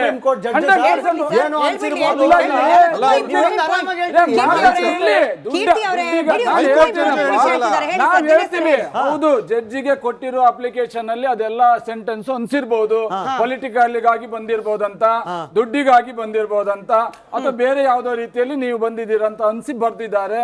ಒಪ್ಕೊಳ್ತೀವಿ, ನಾವು ಒಪ್ಕೊಳ್ಳಲ್ಲ ಅಂತ ಹೇಳಿಲ್ಲ, ಒಪ್ಕೊಳ್ತೀವಿ.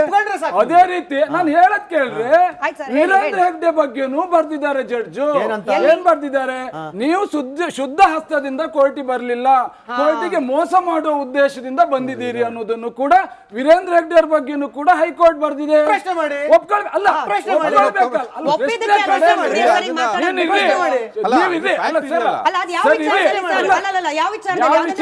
ಜಾಗದ ವಿಚಾರದಲ್ಲಿ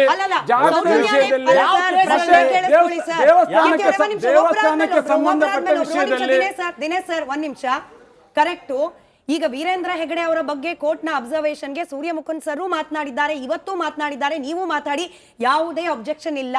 ನಾವೇನ್ ವೀರೇಂದ್ರ ಹೆಗಡೆ ಅವ್ರ ಪರವಾಗಿ ಅಥವಾ ವಿರುದ್ಧವಾಗಿ ಮಾತನಾಡೋರಿಗೆ ಅವಕಾಶನೇ ಕೊಡಲ್ಲ ಅಂತ ಹೇಳಿ ಬೋರ್ಡ್ ಹಾಕೊಂಡಿಲ್ಲ. ನೀವು ಮಾತಾಡ್ತೀರಾ ಮಾತಾಡಿ ಅಂದ್ರೆ ಪೂರ್ತಿ ಮಾತಾಡಿ. ಕೇಳಿಸ್ಕೊಳ್ಳಿ ಸರ್, 10 ಸೆಕೆಂಡ್ ತಾಳ್ಮೆ ಸರ್. ವೀರೇಂದ್ರ ಹೆಗಡೆ ಅವರು ಶುದ್ಧ ಹಸ್ತರು ಅಂತ ಹೇಳಿ ಸೌಜನ್ಯ ರೇಪ್ ಅಂಡ್ ಮರ್ಡರ್ ಕೇಸಲ್ಲಿ ಹೇಳಿರೋದ ಅಥವಾ ಈ 100 ಶವಗಳನ್ನ ಹೂತಿಟ್ಟ ಪ್ರಕರಣದಲ್ಲಿ ಹೇಳಿರೋದ? ಯಾವ ಪ್ರಕರಣದಲ್ಲಿ ಹೇಳಿರೋದು? ದೇವಸ್ಥಾನಕ್ಕೆ ಸಂಬಂಧಪಟ್ಟಂತೆ ಹೇಳಿರುವಂತದ್ದು. ಅವರು ಯಾವ ಕೇಸಿಗಲ್ಲ, ನೀವು ನೋಡಿ ಹೇಳಕ್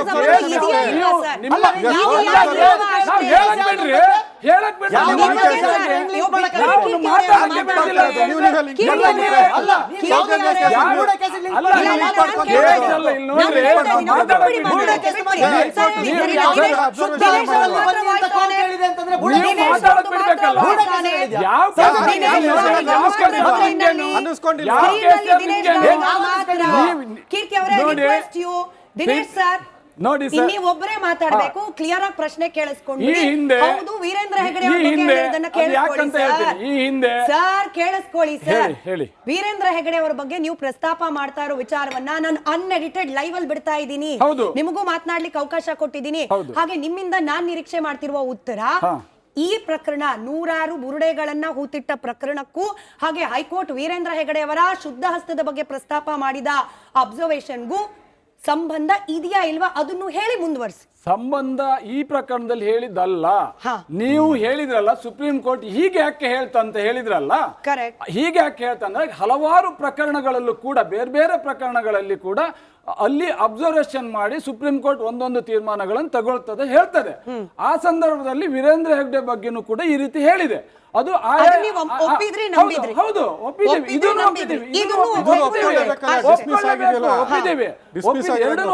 ಇನ್ನೊಂದು ಹೇಳೋದೇನೆಂದ್ರೆ, ನೀವು ಸುಪ್ರೀಂ ಕೋರ್ಟು ಹೈಕೋರ್ಟು ಎರಡನ್ನೂ ಹೇಳುವಂತದ್ದನ್ನು ನೀವು ಒಪ್ಕೊಳ್ಳುವ, ನೀವು ಚಾನಲ್ ಅವರು ಅಥವಾ ಕೀರ್ತಿ ಅವರು ಸೌಜನ್ಯ ವಿಚಾರದಲ್ಲಿ ಅಕ್ವಿಟಲ್ ಕಮಿಟಿ ಮಾಡಿ ಅಧಿಕಾರಿಗಳು ತಪ್ಪು ಮಾಡಿದ್ದಾರೆ, ಸಂತೋಷ್ ರಾವ್ಗೂ ಇದಕ್ಕೂ ಯಾವುದೇ ನೇರ ಸಂಬಂಧಗಳಿಲ್ಲ, ಯಾವುದೇ ಒಂದು ಅಬ್ಸಲ್ಯೂಟ್ಲಿ ನೋ ಎವಿಡೆನ್ಸ್ ಅಂತ 2 ಬಾರಿ ಹೈಕೋರ್ಟ್ ಹೇಳಿದೆ, ಮತ್ತೆ ಲೋವರ್ ಸ್ಪೆಷಲ್ ಕೋರ್ಟ್ ಕೂಡ ಹೇಳಿದಾಗ್ಲೂ ಕೂಡ ನೀವು ಅದನ್ನು ಮೀರಿ ಚರ್ಚೆ ಮಾಡಿ ನೀವು ಹೇಳಿದಿರಿ.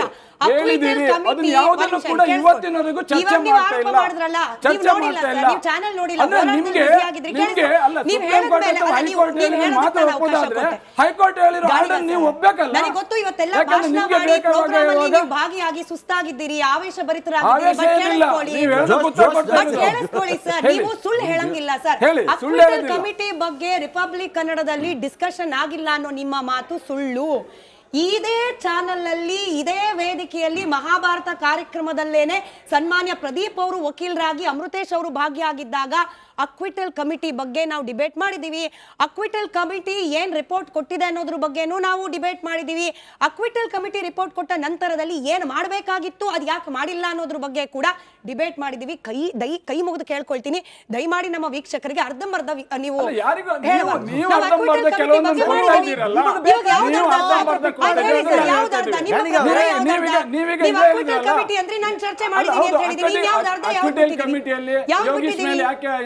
ಏನು ಇನ್ನೂ ಕ್ರಮ ಆಗಿಲ್ಲ, ರಶ್ಮಿ ಮೇಲೆ ಯಾಕೆ ಕ್ರಮ ಆಗಿಲ್ಲ, ಯಾಕೆ ಕ್ರಮ ಆಗಿಲ್ಲ, ಮಾತಾಡಿದಿರಿ.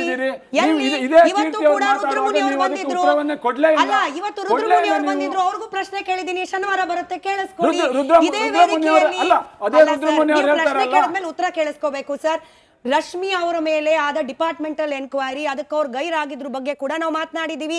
ಡಾಕ್ಟರ್ ಅದಮ್ ಅವ್ರ ಮೇಲೆ ಆದ ಡಿಪಾರ್ಟ್ಮೆಂಟಲ್ ಎನ್ಕ್ವೈರಿ, ಅದಕ್ಕೆ ಅವ್ರು ಕೊಟ್ಟ ಉತ್ತರ, ಅದನ್ನು ಮಾತಾಡಿದೀವಿ. ಯಾವ್ದು ಬಿಟ್ಟಿದೀವಿ ಸರ್? ಸುಮ್ನೆ ಗಾಳಿ ಗುಂಡು ಹೊಡೆದಂಗೆ ನೀವು ಅರ್ಧ ಯಾಕೆ ಸುಮ್ನೆ ಹೇಳ್ತೀರಿ ಸರ್? ರಿಪಬ್ಲಿಕ್ ಕನ್ನಡದಲ್ಲಿ ಇಂಥದ್ದೊಂದು ವಿಚಾರ ಚರ್ಚೆ ಆಗಿಲ್ಲ ಅಂತ ನೀವು ಹೇಳಿ ಸರ್. ನಿಮ್ಮ ಮುಂದೆನೆ ಅದನ್ನ ನಾವು ಮಾಡಿದ್ದೀವಿ ಅಂತ ನಾನು ಪ್ರೂವ್ ಮಾಡಿ ತೋರಿಸೋಷ್ಟು ಕಾನ್ಫಿಡೆನ್ಸ್ ನನಗಿದೆ. ಈಗ ವಾಪಸ್ ಬನ್ನಿ ಸುಪ್ರೀಂ ಕೋರ್ಟ್ನ ಆರ್ಡರ್. ದಿನೇಶ್ ಸರ್, ನಿಮ್ಮ ಹೋರಾಟದ ಬಗ್ಗೆ ಅಪಾರವಾದ ಗೌರವ ನಮಗಿದೆ. ಸೌಜನ್ಯ ನ್ಯಾಯ ಸಿಗಲೇಬೇಕು ಸರ್. ಬಟ್ ಇಂಥದ್ದೊಂದು ಮಾರ್ಗ ಬೇಕಿತ್ತ ಅಂತ ಹೇಳಿ ಜನ ಮಾತನಾಡ್ಕೊಳ್ಳೋಂಗ್ ಆಗೋಗ್ಬಿಡ್ತು. ಪಾಪ ಹುಡುಗಿ ಸೌಜನ್ಯ ನ್ಯಾಯ ಕೊಡಿಸಿ ಅಂತ ಹೋಗೋದ್ ಬಿಟ್ಬಿಟ್ಟು ಕೈಯಲ್ಲಿ ಬೋರ್ಡೆ ಇಟ್ಕೊಂಡು ಜೋಕ್ ಮಾಡ್ಬಿಟ್ರಲ್ಲ, ಹಿಂಗ್ ಮಾತಾಡ್ತಾರೆ ಜನ. ಖಂಡಿತ ಮಾತಾಡ್ತಾರೆ. ಜನ ಎರಡರ ಬಗ್ಗೆನೂ ಮಾತಾಡ್ತಾರೆ. ಕೆಲವೊಂದು ಜನ ಬುರುಡೆ ಸುಳ್ಳು ಏನೋ ಅನ್ನೊಂದು ವಿಚಾರದಲ್ಲೂ ಮಾತಾಡ್ತಾರೆ. ಕೆಲವೊಂದು ಜನ ಅಲ್ಲಿ ಆಗಿರೋ ಅನ್ಯಾಯದ ಬಗ್ಗೆನೂ ಮಾತಾಡ್ತಾರೆ. ಜನನ ಏನ್ ಚಿಹ್ನೆಯನ್ನ ದಿಕ್ಕು ತಪ್ಪಿಸಿದ್ದಾರೆ ಅಂತ ಮಾತಾಡ್ತಾರೆ. ಎರಡನ್ನೂ ಮಾತಾಡ್ತಾರೆ. ನಾ ಹೇಳುದು ಎರಡನ್ನೂ ಮಾತಾಡೋದನ್ನು ನಾವು ಗಮನದಲ್ಲಿ ಇಟ್ಟಿದ್ದೇವೆ. ನಮ್ಮ ಬಗ್ಗೆನೂ ಹೋರಾಟಗಾರರ ಬಗ್ಗೆನೂ ಕೆಲವೊಂದು ತಪ್ಪು ಅಭಿಪ್ರಾಯ ಹೇಳಿದ್ದಾರೆ.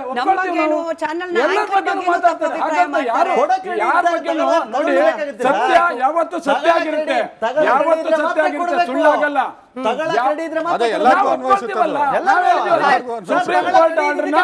ಸುಪ್ರೀಂ ಕೋರ್ಟ್ ಆರ್ಡರ್ನ ಒಪ್ಕೊಂಡಿದ್ದೇವೆ. ಎಷ್ಟು ತಗೊಂಡಿದ್ದೀರಾ ಅಂತ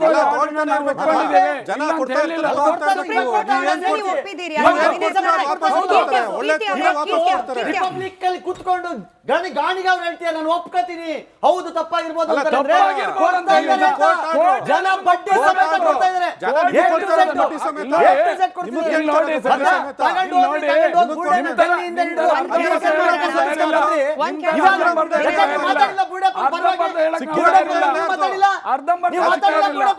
ಯಾವತ್ತು ಒಪ್ಕೊಳ್ಳಕ್ ತಯಾರಿದ್ದೇವೆ, ತಪ್ಪನ್ನು ಒಪ್ಕೊಳ್ಳಿಕ್ ನಾವು ತಯಾರಿ.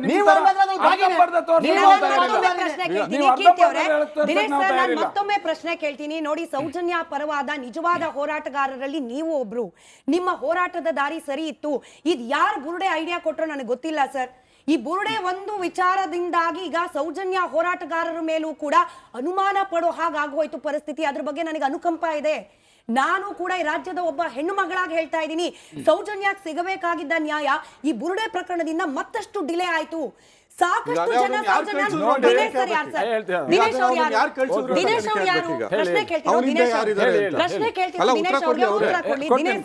ಸೌಜನ್ಯಗೆ ಸಿಗಬೇಕಾಗಿದ್ದ ನ್ಯಾಯ ಡಿಲೇ ಆಗ್ಲಿಕ್ಕೆ ಈಗ ಬಂದ ಈ ಬುರುಡೆ ಪ್ರಕರಣ ಇದೆಯಲ್ಲ, ಇದು ಕೂಡ ನಾಳೆ ದಿನ ಕಾರಣವಾಗ್ಬಿಡುತ್ತಾ ಆತಂಕದಿಂದ ನಾನು ಪ್ರಶ್ನೆ ಕೇಳ್ತಾ ಇದ್ದೀನಿ. ಸೌಜನ್ಯ ಪ್ರಕರಣದಲ್ಲಿ ಸೌಜನ್ಯರಿಗೆ ನ್ಯಾಯ ಸಿಗುತ್ತೆ. ಎಲ್ಲಾ ರೀತಿಯಲ್ಲೂ ಕೂಡ ಸೌಜನ್ಯ ನ್ಯಾಯಕ್ಕಾಗಿ ನಾವು ಹೋರಾಟ ಮಾಡಿದ್ದೇವೆ. ಕೊನೆಯ ಹಂತದಲ್ಲಿ ಸುಪ್ರೀಂ ಕೋರ್ಟ್ ಮೆಟ್ಟಲು ಕದ ತಟ್ಟುವಂತ ಸಂದರ್ಭದಲ್ಲಿ ಇದೇ ಚಿಹ್ನೆಯ ನಾನು ನೋಡಿದೀನಿ ಅಂತ ಅವನಾಗೆ ಬಂದಿದ್ದು. ನೀವು ಹೇಳಿದ್ರಲ್ಲ ಈಗ ಸುಪ್ರೀಂ ಕೋರ್ಟ್ ಹಾಗೆ ಹೇಳ್ತು, ಅಥವಾ ಈಗ ಇವತ್ತು SIT ಅದು ಷಡ್ಯಂತ್ರ ಅನ್ನುವಂಥ ರೀತಿಯಲ್ಲಿ ಹೇಳ್ತು ಅಂತ ಹೇಳಿದಿರಲ್ಲ, ಒಂದಲ್ಲ ಒಂದಿನ ನಿಜ ಗೊತ್ತಾಗಿ ಆಗುತ್ತೆ. ಈಗ ಅರ್ಧಂಬರ್ಧ ಸತ್ಯಗಳು ಅಂದ್ರೆ ಅರ್ಧಂಬರ್ಧ ಏನಿದೆ, ಈಗ ಇವತ್ತು ಕೂಡ ಏನು SIT ಅವರು ಸಂಪೂರ್ಣವಾದ ವರದಿಯನ್ನು ಕೊಟ್ಟಿಲ್ಲ, ಅರ್ಧಂಬರ್ಧ ಏನು ಹೇಳಿದ್ದಾರೆ. ಸಂಪೂರ್ಣವಾದ ವರದಿ ಬರಲಿ, ಸತ್ಯಾಸತ್ಯತೆ ಹೊರಗೆ ಬರಲಿ. ಹೋರಾಟಗಾರರು ತಪ್ಪು ಮಾಡಿದ್ರು ಕೂಡ ಜೈಲಿಗೆ ಹಾಕಿ. ಇದೇ ಜನ ಇದೇ ಟಿವಿಯಲ್ಲಿ ನೋಡ್ತಾರೆ ಹೋರಾಟಗಾರನು, ಅಥವಾ ಅಲ್ಲಿ ಯಾರು ತಪ್ಪಾಗಿದ್ರು ಕೂಡ ಅವ್ರನ್ನೂ ಜೈಲಿಗೆ ಹಾಕುವಾಗ ಇದೇ ಟಿವಿಯಲ್ಲಿ ಜನ ಅದನ್ನು ನೋಡ್ತಾರೆ. ಖಂಡಿತವಾಗಿ ಇದೆ. ಅದಕ್ಕಿಂತ ಮುಂಚೆನೆ ನಾವು ಎಲ್ಲವನ್ನು ನಾವೇ ನೋಡಿದೀವಿ, ಇದೇ ತಪ್ಪು ಇದೇ ಸರಿ ಅನ್ನೋದು. ನಮಗೂ ಕೂಡ ಹೋರಾಟ ಮಾಡಿ ಅನುಭವ ಇದೆ. ಯಾರೋ ಬಂದಿದ್ದನ್ನ ತಕೊಂಡೋಗಿ ಸುಮ್ನೆ ಹಾಕೋಕ್ ನಮ್ಗೇನು ಹುಚ್ಚಲ್ಲ. ನೀವ್ ಹೇಳ್ದಾಗೆ ತಡೀರಿ ಮೇಡಮ್, ನೀವ್ ಹೇಳ್ದಾಗೆ ಅವನಿಗೆ ನಾವು ಷಡ್ಯಂತ್ರ ಮಾಡಿ ಕರ್ಕೊಂಡು ಹೋಗಿ ಇವತ್ತೇನು ಉಲ್ಟಾಗಿತ್ತು ಅಂತ ಹೇಳಿದಿರಲ್ಲ, ಇನ್ನೂ ಒಂದು 14-20 ವಿಡಿಯೋಗಳು ಬಂದಿದೆಯಲ್ಲ, ಅದ್ರದ್ದು ತನಿಖೆ ಮಾಡ್ಲಿಕ್ಕೆ ಕೊಟ್ಟಿದ್ದೇವೆ. ಅದ್ರದ್ದು ಷಡ್ಯಂತ್ರ ಅಥವಾ ನಾವೇ ಮಾಡಿಸಿದ್ದ ಅನ್ನೋದ್ರ ಬಗ್ಗೆನೂ ತನಿಖೆ. ಬ್ರೇಕ್ ಹೋಗೋಕ್ ಮುಂಚೆ ಒಂದ್ ವಿಚಾರ ಕ್ಲಾರಿಫೈ ಮಾಡ್ಬಿಡಿ ಸರ್. ಚಿನ್ನಯ್ಯನನ್ನ ಜನ ಈಗ ನಂಬಬೇಕಾ ನಂಬಬಾರ್ದ? ಜನ ಈಗ ನಂಬ್ತಾ ಇಲ್ಲ ಚಿನ್ನಯ್ಯನನ್ನ. ನಂಬಬೇಕಾ ನಂಬಬಾರ್ದ? ನಾವು ನಂಬ್ತೀವಿ ಚಿನ್ನಯ್ಯನ, ಇವತ್ತು ನಂಬ್ತೀವಿ. ಯಾಕೆ ಕೇಳಿದ್ರೆ ಯಾವ ಅಲ್ಲ, ಜನ ನಂಬ್ತಾರೆ. ನಾನ್ ಹೇಳಲಿಲ್ಲ, ಜನದ ದ್ವಂದ್ವ ಇರ್ಬಹುದು. ನಾವು ನಂಬ್ತೀವಿ ಚಿನ್ನಯ್ಯನನ್ನ.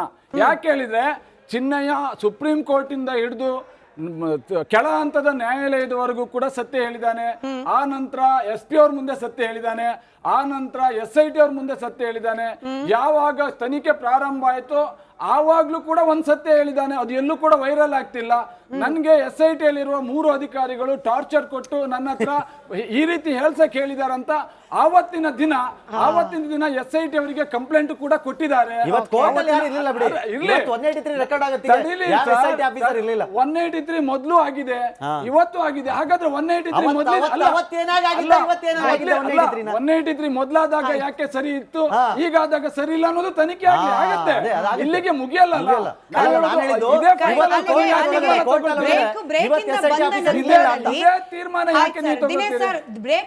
ಬ್ರೇಕ್ ಇಂದ ಬಂದ ನಂತರದಲ್ಲಿ ಈ SIT ರಚನೆ ಆಗಿದೆಯಲ್ಲ, ಈ SIT ರಚನೆ ಆಗ್ಲಿಕ್ಕೆ ಮುಂಚೆ ಆದ ಸುಪ್ರೀಂ ಕೋರ್ಟ್ ನಲ್ಲಾದ ಬೆಳವಣಿಗೆಗಳು, ಇದು ಗೊತ್ತಿದ್ದು ಸರ್ಕಾರ ಅಂದ್ರೆ ಸುಪ್ರೀಂ ಕೋರ್ಟು ಇದನ್ನ ಹಿಂಗೆ ಛೀಮಾರಿ ಹಾಕಿ ಕಳಿಸಿದೆ ಅನ್ನೋದು ಗೊತ್ತಿದ್ದು ಸರ್ಕಾರ SIT ರಚನೆ ಮಾಡ್ತಾ ಅಥವಾ ಗೊತ್ತಿಲ್ಲದೆ SIT ರಚನೆ ಮಾಡ್ತಾ?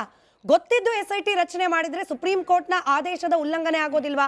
ವಕೀಲರಾದ ಸೂರ್ಯ ಮುಕುಂದ್ ಅವರು ಹೇಳಿ. ಗೊತ್ತಿದ್ದು ಮಾಡ್ತು ಅಂತಂದ್ರೆ ಸರ್ಕಾರದ ಇಂಟೆನ್ಷನ್ ಏನಾಗಿರಬಹುದು? ಕೀರ್ತಿ ಅವರು ಉತ್ತರ ಕೊಡ್ಲಿ.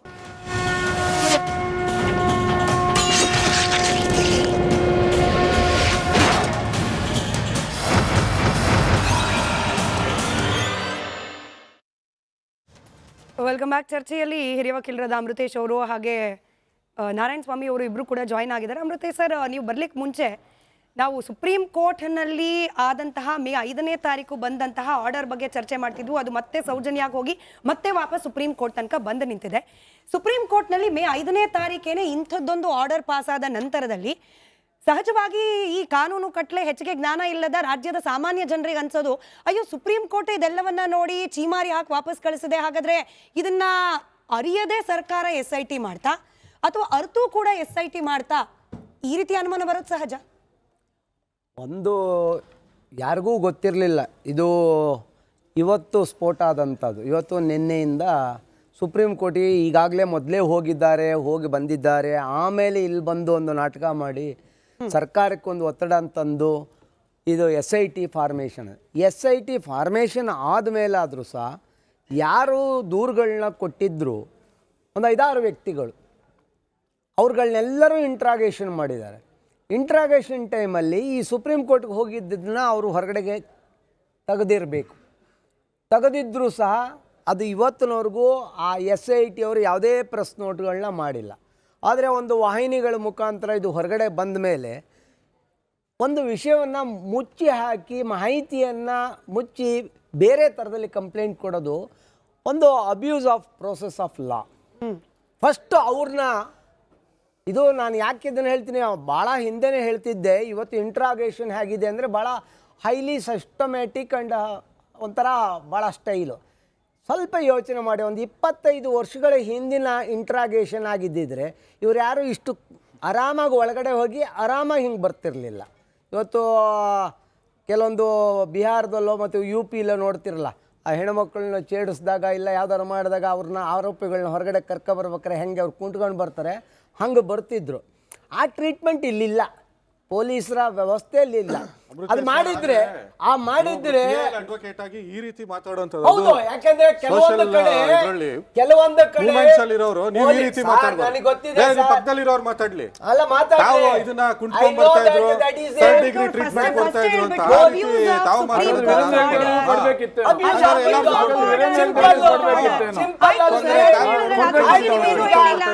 ಈಗಾದ್ರೂ ಸಹ ನಾನು ಈ ಕ್ಷಣದಲ್ಲಿ ನಿಂಬಾಯಿಂದ ಅಲ್ಲ ಅಲ್ಲಿಗೆ ಇಲ್ಲ ಅಮೃತೇಶ್ ಸರ್, ಅಲ್ಲಿಗೆ ನೀವು this is abuse of supreme court order ಅನ್ನೋದನ್ನ ಸುಪ್ರೀಂ ಅಲ್ಲ ಒಪ್ಪಿದ್ರು. ಅದ್ರ ಬಗ್ಗೆ ಒಂದ್ ನಿಮಿಷ ತಮ್ಮ ಹತ್ರ ಮಾಹಿತಿ ಇಲ್ಲ ಅಂತ ಅನ್ಕೊಂತೀನಿ. ಒಂದ್ ನಿಮಿಷ ಸರ್ ಹೇಳ್ಬಿಡ್ತೀನಿ. ನೀವ್ ಏನ್ ಹೇಳ್ತಾ ಇರೋದು, ಈಗ ಸುಪ್ರೀಂ ಕೋರ್ಟ್ ಆರ್ಡರ್ನ ಮುಚ್ಚಿಟ್ಬಿಟ್ಟು ಬಂದು ಇವ್ರು ದೂರು ಕೊಟ್ರು ಅಂತಲ್ವಾ. 22 ಜೂನ್ 2025ಕ್ಕೆ ಓಜಸ್ವಿ ಗೌಡ ಮತ್ತೆ ಸಚಿನ್ ದೇಶಪಾಂಡೆ ಒಂದು ಪ್ರೆಸ್ ನೋಟ್ ರಿಲೀಸ್ ಮಾಡಿದ್ದಾರೆ. ಆ ಪ್ರೆಸ್ ನೋಟ್ ಅಲ್ಲಿ ಹೇಳ್ತಾರೆ, as officers of the court we have a duty to publicly inform about what we have put out in the press release given the gravity of the matter. This individual has already submitted an affidavit to the Honorable Supreme Court. The information that he says he will now be formally registering the registered with the jurisdictional police. June 2025 ಹೌದು sir, ಅದನ್ನೇ ನಮ್ಮ ಚರ್ಚೆ ವಿಷಯನೇ ಅದು sir. ಚೀಮಾರಿ ಹಾಕಿದೆ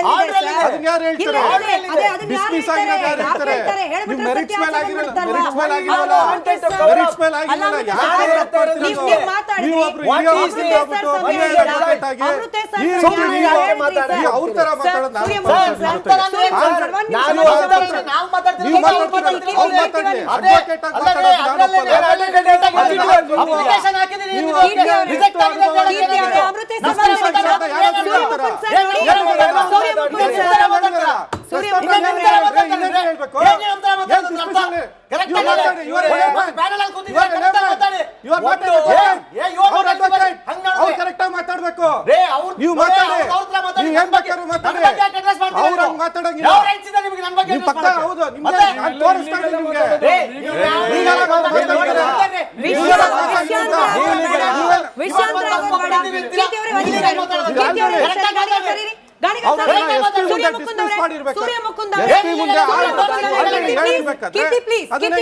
ಸೂರ್ಯಮುಕುಂದ್ ಅವರೇ ನೋಡಿ, ಅಮೃತೇಶ್ ಅವ್ರ ಸಮಯ ಆದ್ರೂ ಕೂಡ ನೀವು ಆ ಲೆಟರ್ ಓದ್ಲಿ ಅಂತ ಹೇಳಿ ನಾನು ಸಮಯ ಕೊಟ್ಟೆ.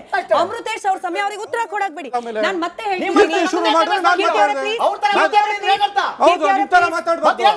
ನೀವು ಪತ್ರಕರ್ತರು ತರ ಯಾಕೆ ಮಾತಾಡ್ತೀರಾ ಅಂತ ಹೇಳಿದೆ ನಾನು. ಮಾತಾಡ್ಬೇಕು,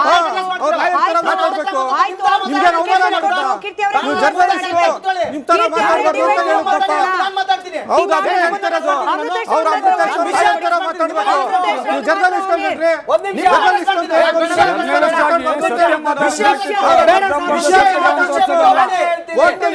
ಆಫೀಸರ್ ಆಫ್ ದ ಕೋರ್ಟ್ ಅವ್ರಿಗೆ ಗೊತ್ತಿದೆ. ಅವ್ರು ಮಾತಾಡ್ಬೇಕು. ಸೂರ್ಯಮುಕುಂದ್ ಸರ್, ಅಮೃತೇಶ್ ಸರ್ ಒಂದ್ ನಿಮಿಷ. ಸೂರ್ಯಮುಕುಂದ್ ಸರ್, ಇಲ್ಲಿರುವ ಎಲ್ಲಾ ಪ್ಯಾನಲಿಸ್ಟ್ಗೂ ಕೂಡ ಹೊರಗಡೆ ಏನೇನ್ ಕೆಲಸ ಮಾಡ್ತಾರೋ ಏನೊಂದು ಬಿರ್ದಿದ್ಯೋ ನನಗೆ ಗೊತ್ತಿಲ್ಲ ಸರ್.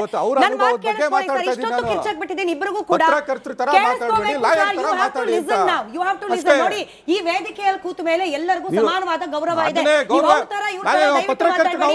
ಅಮೃತೇಶ್ ಅವರ ಸಮಯ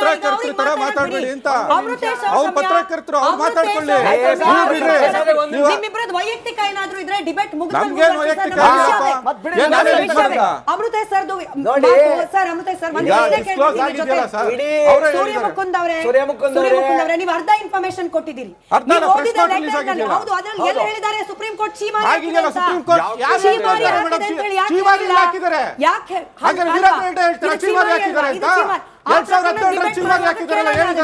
ನಿಮ್ಗೆ ಏನ್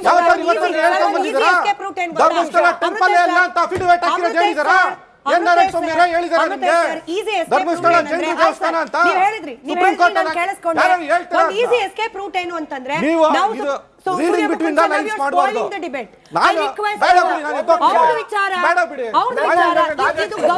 ಇದು ಗೌರವ ಹಿಂಗಲ್ಲ ಸರ್. ಪ್ರಶ್ನೆ ನೇರವಾಗಿ ಕೇಳಿದಾಗ ನೀವು ಬೇರೆಯವ್ರಿಗೂ ಅವಕಾಶ ಕೊಡಲ್ಲ, ನಾನು ಒಬ್ಬನೇ ಮಾತಾಡ್ಬೇಕು ಅಂದ್ರೆ ಇದು ಹಂಗಲ್ಲ ಸರ್. ಮತ್ತೆ ಅವ್ರ ಸಮಯ ಅಲ್ವಾ? ಅವ್ರ ಸಮಯ ಅಲ್ವಾ ಅದು? ಚೀಮಾರಿ ಅಲ್ವಾ ಸರ್ ಇದು? ಅಲ್ಲ ಅಂದ್ರೆ ನೀವು ಆಮೇಲೆ ಮಾತಾಡಿ. ನಿಮ್ಮ ಸಮಯ ಬಂದಾಗ ಅವರು ಒಬ್ಬ ಅಡ್ವೊಕೇಟ್ ಸರ್, ಅವರು ಒಬ್ಬ ಅಡ್ವೊಕೇಟ್. ನನಗೆ ಅವರಿಗೂ ಪ್ರಶ್ನೆ ಕೇಳಲಿಕ್ಕೆ ನನಗೆ ರೈಟ್ಸ್ ಇದೆ. ನನಗೆ ನೀವು ಕಿರ್ಚಿದಾದ್ರೆ ನಾನು ಮಾತಾಡ್ತೀನಿ ಸರ್. I can't shout. ನಿಮ್ ಇಷ್ಟ ಸರ್, ನಿಮ್ ಇಷ್ಟ ಸರ್. ಇದಕ್ಕೆ ಅವಮಾನ ಆದ್ರೆ ನಾವುಗಳು ಬಿಡಲ್ಲ. ಇವ್ರು ವಕೀಲರಲ್ಲ, ಅಮೃತೇಶ್ ಅವರು ವಕೀಲರಲ್ಲ. ಅಮೃತೇಶ್ ಅವರು ವಕೀಲರಲ್ಲ. ಇಲ್ಲ ಸೂರ್ಯಮುಕುಂದ್ ಸರ್ ಯಾರು ಇದು ಮಾತಾಡಿಲ್ಲ. ಡೈವರ್ಟ್ ಮಾಡಬೇಡಿ. ಸೂರ್ಯಮುಕುಂದ್ ಸರ್ ಮಾತಾಡ್ಬೇಕಾ ಬೇಡವಾ? ನಾನು ಪ್ರಶ್ನೆ ಕೇಳಿದ ಅಮೃತೇಶ್ ಅವರು ಸರಿ. ನಾನು ಪ್ರಶ್ನೆ ಕೇಳಿದ್ದು ನನ್ನ ವೀಕ್ಷಕರು ನೋಡ್ತಾ ಇದ್ದಾರೆ, ವೀಕ್ಷಕರಿಗೆ ಬಿಡ್ತೀನಿ. ನಾನು ಪ್ರಶ್ನೆ ಕೇಳಿದ್ದು ಅಮೃತೇಶ್ ಅವರು, ಅವ್ರಿಗೆ ನಿಮಗೆ ಮಾತಾಡಕ್ ಬಿಟ್ಟಿದ್ದೀನಿ. ನಾನು ನಿಮಗೆ ಪ್ರಶ್ನೆ ಕೇಳಿದಾಗ ಥ್ಯಾಂಕ್ ಯು ಸೋ ಮಚ್. ಇಲ್ಲ ಅಮೃತೇಶ್ ಸರ್, ಮತ್ತೆ ಕೇಳ್ತೀನಿ ನಿಮ್ಗೆ. ನೋಡಿ, ಅವರು ಕೂಡ ಹೇಳಿದ್ರು ಸೂರ್ಯಮುಕುಂದ್ ಅವರು, ನಾನು ಅದೇ ಕಾಪಿಯನ್ನು ಮತ್ತೆ ಓದಿ ಹೇಳ್ತೀನಿ. ಆ ಕಾಪಿಯಲ್ಲಿ ಬಹಳ ಕ್ಲಿಯರ್ ಆಗಿ ಅವ್ರು ಹೇಳಿರೋದೇನು, ಕೇವಲ ಸುಪ್ರೀಂ ಕೋರ್ಟ್ಗೆ ಹೋಗಿದ್ರು ಅಂತ ಮಾತ್ರ ಉಲ್ಲೇಖ ಮಾಡಿದ್ದಾರೆ. ಆದ್ರೆ ಸುಪ್ರೀಂ ಕೋರ್ಟು ಹಿಂಗೆ ಚೀಮಾರಿ ಹಾಕ್ಬಿಟ್ಟು ಕಳಿಸಿದೆ ಅಂತ ಹೇಳಿ ಉಲ್ಲೇಖ ಮಾಡಿಲ್ಲ, ಅಲ್ಲಿಗೆ ಹೈಡ್ ಮಾಡಿಟ್ಟಿದ್ದಾರೆ. ಇದನ್ನ ಇನ್ನೇನು ಹೇಳೋದು? ಅಲ್ಲ, ಚೀಮಾರಿ ಅಂದ್ರೆ ಏನ್ ಮೇಡಮ್? ಅದೊಂದು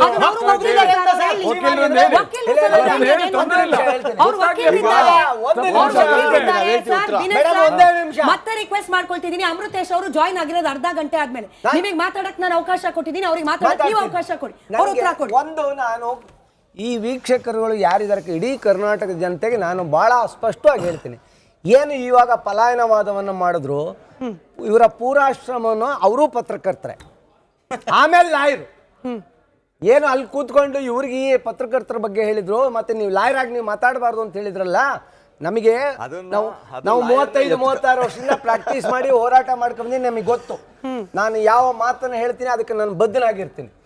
ಎರಡನೇದು ಪಾಯಿಂಟು, ಒಂದು ಸುಮ್ಮನೆ ಒಂದು ಎಸ್ಕೇಪಿಸಮ್ ಅಲ್ಲಿ ಒಂದು ಲೆಟರ್ ಕೊಡೋದು. ಹೇಳಿದ್ದೇರಿ ಅವತ್ತು, ಅದರದ್ದು ಫೈನಾಲಿಟಿ ನಾನು ಹೇಳಕ್ ಆಗ್ಲಿಲ್ಲ. ಅಲ್ಲಿ ಫೈನಾಲಿಟಿ ಡಿಸ್ಮಿಸ್ ಆಗಿದೆ, ಅದನ್ನ ನಾನು ಮುಚ್ಚಿಟ್ಟಿದ್ದೀನಿ ಅಂತ ಹೇಳಿಲ್ಲ. ಎರಡನೇದು, ಯಾವುದೇ ಒಂದು ಅಪಾಯಿಂಟ್ಮೆಂಟ್ಗಳಿಗೆ ಕೆಲವೊಂದು ಕೇಸ್ಗಳಿದ್ರೆ ಅದನ್ನ ನೀವು ಮುಚ್ಚಿಟ್ಟಿದ್ರೆ ಅವನ ಮೇಲೆ ಸೆಲೆಕ್ಟ್ ಆದ ಮೇಲೂ ಸಹ ಅವನ್ನ ಕಿತ್ತೆಸಿತಾರೆ. ಹೌದಾ? ಇದು ಅದೇ ಥರದಲ್ಲಿ ಇಲ್ಲಿ ಒಂದು ಭಾಳ ಸೀರಿಯಸ್ ಆಗಿ ನಡೀತಾ ಇದೆ. ಕರ್ನಾಟಕ ರಾಜ್ಯದಲ್ಲೇ ಭುಗಿಲೆದ್ದು ನಿಂತಿದೆ ಈ ಧರ್ಮಸ್ಥಳದ ಹಗರಣದ ಬಗ್ಗೆ. ಅದ್ರ ಹಿಂದೆ ಬೇಕಾದಷ್ಟು ಕೈವಾಡಗಳೇ. ಇವತ್ತು ಈ ವಿಚಾರ ಹೊರಗಡೆ ಬಂದಾಗ ಇಂಟ್ರಾಗೇಷನ್ ಮಾಡಿದವರು ಅಟ್ಲೀಸ್ಟು ಆಗೋಗಿದೆ ಸರ್, ಅದು ಡಿಸ್ಮಿಸ್ ಆಯಿತು, ನಮ್ಗೆ ಹಿಂಗೆ ಹೇಳಿದ್ದಾರೆ ಅಂತನಾದರೂ ಹೇಳಬೇಕಾಗಿತ್ತಲ್ಲ SITಗೆ. ಹಾಗಾದ್ರೆ ಇವತ್ತು ಬಂದಿದ ಮೇಲೆ SIT ಅವರೇನು ಕೈ ಕಟ್ಕೊಂಡು ಯಾಕೆ ಕೂತಿದ್ದಾರೆ? ಅವ್ರ ಮೇಲೆಲ್ಲರೂ ನೀವು ಮಾಹಿತಿಯನ್ನ ಮುಚ್ಚಿಟ್ಟಿದ್ದೀರಿ, ಅದು ನಿಮ್ಮ ಮೇಲೆ ಒಂದು ಕ್ರಮ ತಗೋಬೇಕು. ಈಗ ತಿಮ್ಮರೋಡಿ ಅವ್ರ ಮನೆಯಲ್ಲಿ ಶಸ್ತ್ರಾಸ್ತ್ರಗಳು ಸಿಕ್ಕಿದ್ರಿಂದ ಆರ್ಮ್ಸ್ ಆಕ್ಟ್ ಅಲ್ಲಿ ಕೇಸ್ ಹಾಕಿದ್ದೀರಿ. ಹಾಗೇನೆ ಹೈಡಿಂಗ್ ಆಫ್ ದಿ ಇದು ಸಬ್ಜೆಕ್ಟ್ ಅವ್ರ ಮೇಲೆ ಕೇಸ್ ಹಾಕ್ತಾ ಇಲ್ಲ. ಸುಮಾರು ಜನ ಬಂದು ಕಂಪ್ಲೇಂಟ್ ಕೊಟ್ಟರು ಸಹ ಆ ಕಂಪ್ಲೇಂಟ್ಗಳ ಬಗ್ಗೆ ಅಲ್ಲ. ಸರಿ, ಇವಾಗ ನೀವು ಬರೋಕ್ ಮುಂಚೆ ಇಲ್ಲ ನಾನು ಮತ್ತೊಮ್ಮೆ ಕೇಳ್ತೀನಿ ಸರ್, ನಾನು ಕೇಳಿದ ಪ್ರಶ್ನೆಯಲ್ಲಿ ಏನಾದ್ರೂ ತಪ್ಪಿತ್ತಾ? ಯಾವ್ದೇ ಇವಾಗ ಅವ್ರು ಒಂದು ಲೆಟರ್ ತೋರಿಸಿದ್ರು, ಇದನ್ನ ಕೊಟ್ಟಿರೋರು ಓಜಸ್ವಿ ಗೌಡ ಹಾಗೆ ಸಚಿನ್ ದೇಶಪಾಂಡೆ, ಇದು ನನ್ನ ಹತ್ರನೂ ಕಾಪಿ ಇದೆ ಸರ್. ನೀವು ಅರ್ಧ ಓದ್ ಹೇಳ್ತಿದ್ದೀರಿ, ಈ ಇಂಡಿವಿಜುವಲ್ ಆಲ್ರೆಡಿ ಸುಪ್ರೀಂ ಕೋರ್ಟ್ಗೂ ಹೋಗಿದ್ದಾರೆ ಅನ್ನೋದನ್ನ ಮಾತ್ರ ಹೇಳ್ತಿದ್ದೀರಿ. ಈ ಪತ್ರದಲ್ಲೂ ಅರ್ಧ ಉಲ್ಲೇಖ ಮಾಡಿದ್ದಾರೆ, ಪೂರ್ತಿ ಯಾಕೆ ಹೇಳ್ತಿಲ್ಲ ಅಂತ ಕೇಳಿದ್ರಲ್ಲಿ ಏನಾದ್ರು ತಪ್ಪಿಲ್ಲ. ಯಾಕಂದ್ರೆ ಬಿಟ್ವೀನ್ ಲೈನ್ಸ್ ಓದಬಾರದು. ಎದ್ದು ಹೋದ್ರು ಅಂತಂದ್ರೆ ಸೂರ್ಯ ಮುಕುಂದ್ ಅವರೇ, ನೀವು ಇನ್ ಕೇಸ್ ಏನಾದ್ರು ಇಲ್ಲೆಲ್ಲಾರು ಕಾರ್ಯಕ್ರಮ ನೋಡ್ತಾ ಇದ್ರೆ ತಪ್ಪು ನಿಮ್ದು ಸರ್. ನೇರವಾಗಿ ಪ್ರಶ್ನೆ ಕೇಳಿದಾಗ ನೇರವಾಗಿ ಉತ್ತರ ಕೊಡೋಕೆ ವೇದಿಕೆ ಇದೆ. ಉತ್ತರ ಕೊಡೋದು ಬಿಟ್ಬಿಟ್ಟು ಎದ್ದು ಹೋಗಿ ನಾವು ರಿಪಬ್ಲಿಕನ್ ಪ್ಲೇ ಮಾಡ್ತೀವಿ ಅಂದ್ರೆ ವಿ ಕಾಂಟ್ ಹೆಲ್ಪ್. ಚೀಮಾರಿ ಹೌದು ಅಲ್ಲ, ಇವರು ವಕೀಲರು ಸರ್, ಇವರು ವಕೀಲರು ಸರ್. ಅದಲ್ಲ ಅಂದ್ರೆ ಇಲ್ಲಿ ಇಬ್ಬರು ವಕೀಲರು. ಗಾಣಿಗ ಸರ್, ನಾನು ಪ್ರಶ್ನೆ ಕೇಳಿದ್ದು ಕೂಡ ವಕೀಲರನ್ನ. ಗಾಣಿಗ ಸರ್, ಇವಾಗ ಈಸಿ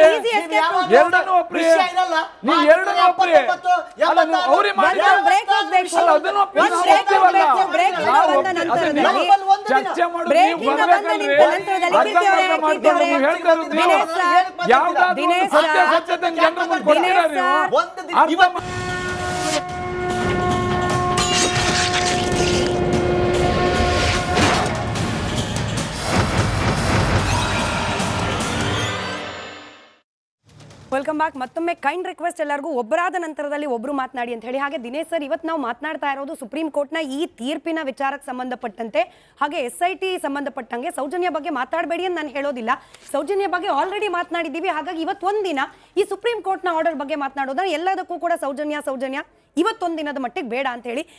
ನಾರಾಯಣ ಸ್ವಾಮಿ ಸರ್, ಈಗ ಅರ್ಧ ಇನ್ಫಾರ್ಮೇಶನ್ ಕೊಡೋದು ಕೂಡ ಅಪಾಯಕಾರಿನೇ. ಅದು ಸುದ್ದಿ ಮಾಧ್ಯಮಕ್ಕೂ ಆಗಿರಬಹುದು, ಅಥವಾ ಯೂಟ್ಯೂಬ್ ಚಾನೆಲ್ಗಳಿಗೂ ಆಗಿರಬಹುದು, ಅಥವಾ ಹೋರಾಟಗಾರರ ವಿಚಾರದಲ್ಲಿ ಕೂಡ ಆಗಿರಬಹುದು. ಈ ಕೊಟ್ಟಿರೋದು ಅರ್ಧ ಇನ್ಫಾರ್ಮೇಶನ್ ಅಲ್ವಾ ಸರ್? ಸುಪ್ರೀಂ ಕೋರ್ಟಿಗೆ ಹೋಗಿದ್ವಿ ನಿಜ, ಆದ್ರೆ ಸುಪ್ರೀಂ ಕೋರ್ಟ್ ಏನ್ ಹೇಳ್ತು ಅದನ್ನ ಯಾಕೆ ಹೇಳಿಲ್ಲ, ಅಷ್ಟೇ ಪ್ರಶ್ನೆ. ಮೇಡಮ್, ಸುಪ್ರೀಂ ಕೋರ್ಟ್ಗೆ ಹೋಗಿದ್ವಿ ನಿಜ, ಕರೆಕ್ಟು. ಸುಪ್ರೀಂ ಕೋರ್ಟ್ ಯಾವ ಕೇಸ್ಗೆ ಹೋಗಿದ್ವಿ, ಏನು ಪ್ರಯರ್ ಇಟ್ಕೊಂಡು ಹೋಗಿದ್ವಿ, ಅಲ್ಲಿ ಕೋರ್ಟ್ ಏನು ಹೇಳ್ತು ಎಲ್ಲೂ ಹೇಳೋದಿಲ್ಲ. ಅಂಡ್ ಜೊತೆಗೆ ನೋಡಿ, ನಮ್ಮ ಅಮೃತೇಶ್ ಸರ್ ಹೇಳ್ದಂಗೆ abusing the process of law, abusing the process of court ಅಂತ ಕೂಡ ಹೇಳ್ತಾರೆ. ಅದು ಸಿವಿಲಲ್ಲೂ ಇರುತ್ತೆ, ಕ್ರಿಮಿನಲ್ಲೂ ಇರುತ್ತೆ. ಅಂಥದ್ರಲ್ಲಿ ಇವರು ಒಂದು ಕೋರ್ಟಲ್ಲಿ ನಡೆದಂಥ ವಿಚಾರಗಳನ್ನ ಸಪ್ರೆಸ್ ಮಾಡಿರೋದು ಕೂಡ ಕಾನೂನಿಗೆ ಒಂಥರ ಮಣ್ಣೆರ್ಸ್ದಂಗೆ ಒಂದು. ಎರಡನೇದು, ಅಕಸ್ಮಾತ್ KV ಧನಂಜಯ್ ಸರ್ ಏನಾದರೂ ಇದ್ರಲ್ಲಿ ರೆಕಾರ್ಡಲ್ಲಿ ಇರಲೇ ಇಲ್ಲ ಅಂದಿದ್ದರೆ, ಈ ಕೇಸ್ ಯಾರೋ ಹ್ಯಾಂಡಲ್ ಮಾಡಿದಿದ್ರೆ ನಾನು ಅಂದ್ಕೊಳ್ಬೋದಾಗಿತ್ತು, ಓಕೆ ಇದು ಯಾರೋ ಬೇರೆಯವರು ಹ್ಯಾಂಡಲ್ ಮಾಡಿದಾರಪ್ಪ, ಇವಾಗ ಇವ್ರು ಹೊಸ್ದಾಗಿ ಬಂದಿರೋದ್ರಿಂದ ಇವ್ರಿಗೆ ಗೊತ್ತಿಲ್ಲ ಅಂತ ಅನ್ಕೊಬೋದಾಗಿತ್ತು. ಆದ್ರೆ ಈ ಸುಪ್ರೀಂ ಕೋರ್ಟ್ ಅಲ್ಲಿ ಈ ಕೇಸನ್ನ ಹ್ಯಾಂಡಲ್ ಮಾಡಿದವರೇ KV ಧನಂಜಯ್ ಸರ್. ನಮ್ಗೆ ಅವ್ರ ಬಗ್ಗೆ ಬಹಳ ರೆಸ್ಪೆಕ್ಟ್ ಇತ್ತು. ಅವ್ರು ಈ ತರ ಹೇಳ್ಬಿಟ್ರ ಅಂತ ನಮ್ಗೆ ಶಾಕ್ ಆಗಿದೆ. ಇವಾಗ ನನಗೆ ಡೈಜೆಸ್ಟ್ ಕೂಡ ಮಾಡ್ಕೊಳಕ್ ಆಗ್ತಾ ಇಲ್ಲ. ಅಂಡ್ KV ಧನಂಜಯ್ ಸರ್ ಜೊತೆಗೆ ಓಜಸ್ವಿ ಅಂತೆಲ್ಲ ಒಂದು 7 ಜನ ಅಡ್ವೊಕೇಟ್ಸ್ ಇದ್ದಾರೆ. ಅಂಡ್ ಜೊತೆಗೆ ತಾವು ಹೇಳ್ದಂಗೆ ನಾನು ಡಿಸ್ಕಷನ್ ನಾನು ಬರ್ತಾ ಅಂದಿವೆ ನೋಡ್ಕೊಂಡು ಬರ್ತಾ ಇದ್ದೆ. ಇವಾಗ ಹಲವಾರು ಜನ ಇವಾಗ ಅವರು ಹೇಳಿದ್ರು ಸ್ವಲ್ಪ ಹೊತ್ತಿಗೆ ಮುಂಚೆ 183 ಸ್ಟೇಟ್ಮೆಂಟ್ ಬಗ್ಗೆ ಹೇಳಿದ್ರು. 183 ಸ್ಟೇಟ್ಮೆಂಟ್ ಅಲ್ಲಿ ಅವಾಗ ಸತ್ಯ ಕೊಟ್ಟಿದ್ದ, ಇವಾಗ ಸುಳ್ಳಾಯ್ತು ಅಂತ. ಹಾಗಾದ್ರೆ 183 ಸ್ಟೇಟ್ಮೆಂಟ್ ಬಗ್ಗೆ ನಿಮ್ಗೆ ಹೇಗೆ ಗೊತ್ತಾಯ್ತು? ಫಸ್ಟ್ ಆಫ್ ಆಲ್ 183 ಸ್ಟೇಟ್ಮೆಂಟ್ ಬಗ್ಗೆ ದಿನೇಶ್ ಅವ್ರಿಗೂ ಗೊತ್ತಿರಬಾರ್ದು, ನನಗೂ ಗೊತ್ತಿರಬಾರ್ದು. ಇನ್ವೆಸ್ಟಿಗೇಷನ್ ಮಾಡೋನಿಗೆ ಬಿಟ್ರೆ ಕೊಟ್ಟವನಿಗೆ ಅಷ್ಟೇ ಗೊತ್ತಿರುತ್ತೆ. ಇವ್ರಿಗೆ ಗೊತ್ತಿದೆ ಅಂದ್ರೆ ಇದೇ ಒಳಗುಟ್ಟಿ ಏನು, ಫಸ್ಟ್ ಪಾಯಿಂಟ್.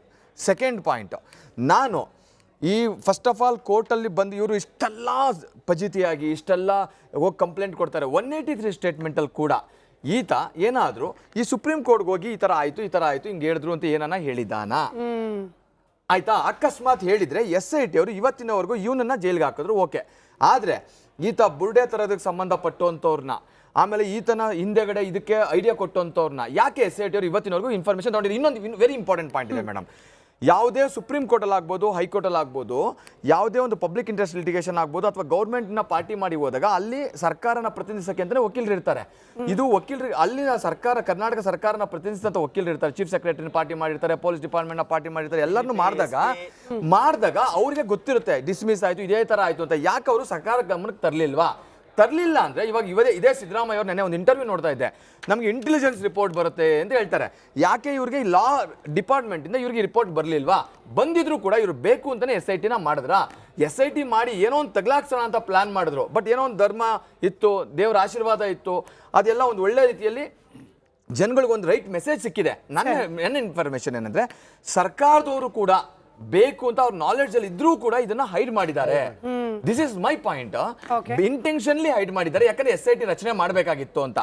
SIT ರಚನೆ ಮಾಡುವಂತ ಕೇಸ್ ಎಲ್ಲ ಸುಪ್ರೀಂ ಕೋರ್ಟ್ ಇದು ನೋಡಕ್ ಹೋದ್ರೆ ಇಲ್ಲಿ ಕಂಪ್ಲೇಂಟ್ ಕೊಡಬೇಕು, ಕಂಪ್ಲೇಂಟ್ ಅಲ್ಲಿ ಅವ್ರು ಆಕ್ಷನ್ ತಗೊಳ್ಬೇಕು. ಅದು ಇದೆಲ್ಲ ಸಪ್ರೆಸ್ ಮಾಡಿದ್ದಾರೆ. ಮೆಟೀರಿಯಲ್ನೇ ಟೋಟಲಿ ಇದು ಮಾಡಿದ್ದಾರೆ. ಅದ್ರ ಜೊತೆಗೆ ಅವ್ರು ಹೇಳಿದ್ರು ಈ ಅಬ್ಸರ್ವೇಷನ್ ಬಗ್ಗೆ ಸುಪ್ರೀಂ ಕೋರ್ಟ್ ಅಲ್ಲಿ ಏನೋ ಎಲ್ಲಾ ಕೇಸ್ಗಳಲ್ಲಿ ಹೇಳುತ್ತೆ, ಎಲ್ಲಾ ಕೇಸಲ್ಲೂ ಆ ತರ ಸುಮ್ನೆ ಹೆಕ್ ಆಫ್ ಇಟ್ಟು ಕೋರ್ಟ್ ಅಲ್ಲಿ ಹೇಳಲ್ಲ.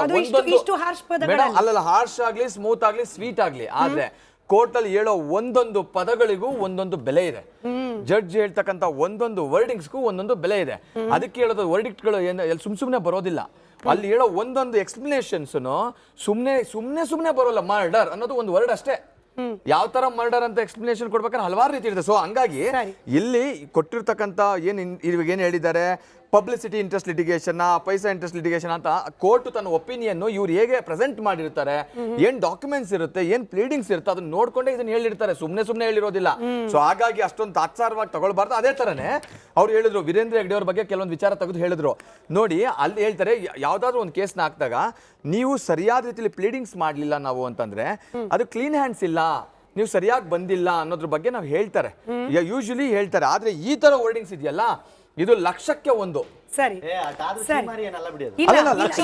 ಈಗೊಂದು ಬ್ರೇಕ್ ಹೋಗ್ಬೇಕು. ಬ್ರೇಕ್ ಇಂದ ಬಂದ್ಮೇಲೆ KV ಧನಂಜಯ್ ಸರ್ ಬಗ್ಗೆ ನೀವು ಪ್ರಸ್ತಾಪ ಮಾಡಿದ್ರಿ. ಇನ್ಫ್ಯಾಕ್ಟ್ ಕನ್ನಡದ ಮಾಧ್ಯಮಗಳು, ಸುದ್ದಿ ಮಾಧ್ಯಮಗಳು ಈ ಕಾನ್ಸ್ಟಿಟ್ಯೂಷನಲ್ಲಿ ಸ್ವಲ್ಪ ಕಷ್ಟ ಅನಿಸುವಂತಹ ಯಾವುದಾದ್ರೂ ಕೇಸ್ಗಳು ಬಂದಾಗ ಅಥವಾ ಕಾನೂನಾತ್ಮಕವಾಗಿ ಲೇಮ್ಯಾನ್ಗಳಿಗೆ ಅರ್ಥ ಆಗಲ್ಲ ಅನ್ನೋ ರೀತಿಯಲ್ಲಿ ಯಾವ್ದಾದ್ರು ತೀರ್ಪು ಬಂದಾಗ ಕರೆ ಮಾಡ್ತಾ ಇದ್ದಿದ್ದು KV ಧನಂಜಯ್ ಸರ್ಗೆ. ಯಾಕಂತಂದ್ರೆ ಅವ್ರ ಹತ್ರ ಸಿಗ್ತಾ ಇದ್ದ ಎಕ್ಸ್ಪರ್ಟ್ ಒಪಿನಿಯನ್ಗಳು ಬೇರೆ ಯಾರಿಗೂ ಕೂಡ ಅಷ್ಟು ಸುಲಭವಾಗಿ ಜನರಿಗೆ ಅರ್ಥ ಆಗೋ ರೀತಿಯಲ್ಲಿ ಸಿಗೋ ಚಾನ್ಸಸ್ ಕಮ್ಮಿ ಅನ್ನೋ ಕಾರಣಕ್ಕೆ. ಆದರೆ ಈ ಪ್ರಕರಣದಲ್ಲಿ ಈ ಸುಪ್ರೀಂ ಕೋರ್ಟ್ನ ಆರ್ಡರ್ ಅಲ್ಲಿ ಹೇಳಿದೆ ಆರ್ಟಿಕಲ್ 32ರ ಅಡಿಯಲ್ಲಿ ಇದನ್ನ ತೆಗೆದುಕೊಳ್ಳಿಕ್ಕಾಗಲ್ಲ. KV ಧನಂಜಯ್ ಸರ್ಗೆ ಇದು ಗೊತ್ತಾಗ್ಲಿಲ್ವಾ? ಹಾಗೆ ಇದರ ಜೊತೆಯಲ್ಲೇ ನೀವು ಈ ಐಡೆಂಟಿಟಿಯನ್ನ ಕವರ್ ಮಾಡಿ ಬಂದಿದ್ದೀರಿ, ಸೂರ್ಯ ಮುಕುಂದ್ ಅವರು ಹೇಳ್ತಾ ಇದ್ದಿದ್ದು. ಹೀಗಾಗಿ ಈ ಪ್ರಕರಣವನ್ನ ನಾವು ಯಾಕೆ ಗಂಭೀರವಾಗಿ ಪರಿಗಣಿಸಬೇಕು ಅಂತ ಸುಪ್ರೀಂ ಕೋರ್ಟ್ಗೆ ಅನುಮಾನ ಆಯಿತು. KV ಧನಂಜಯ್ ಸರ್ಗೆ ಅದು ಗೊತ್ತಾಗ್ಲಿಲ್ವಾ? ಹಾಗೇನೆ ಇದನ್ನ ಈ ರೀತಿ ಪಬ್ಲಿಸಿಟಿ ಹಾಗೆ ಪೊಲಿಟಿಕಲ್ಲು ಇದರ ಜೊತೆಯಲ್ಲೇನೆ ಮನಿ ಪೈಸಾ ಹೀಗೆಲ್ಲ ಅಂದ್ರು KV ಧನಂಜಯ್ ಸರ್ ಇದನ್ನು ಕೇಳಿಸ್ಕೊಂಡ ನಂತರದಲ್ಲೂ ಕೂಡ ಮತ್ತೊಮ್ಮೆ ಮಾಧ್ಯಮಗಳ ಮುಂದೆ ಬಂದು ಈ ಮಾಸ್ಕ್ ಮ್ಯಾನ್ ಪರವಾಗಿ, ಈ ಪ್ರಕರಣದ ಪರವಾಗಿ ಮಾತನಾಡಿದ್ರು ಅಂತಂದ್ರೆ ಇದನ್ನು ಯಾವ ರೀತಿ ಗಮನಿಸಬೇಕು? ಇಬ್ಬರು ವಕೀಲರಿದ್ದಾರೆ, ಅವ್ರ ಹತ್ರನೂ ಕೂಡ ಮಾತನಾಡೋಣ. ಕೀರ್ತಿ ಅವರೇ ಹಾಗೆ ದಿನೇಶ್ ಅವ್ರ ಜೊತೆ ಕೂಡ ಮಾತನಾಡೋಣ.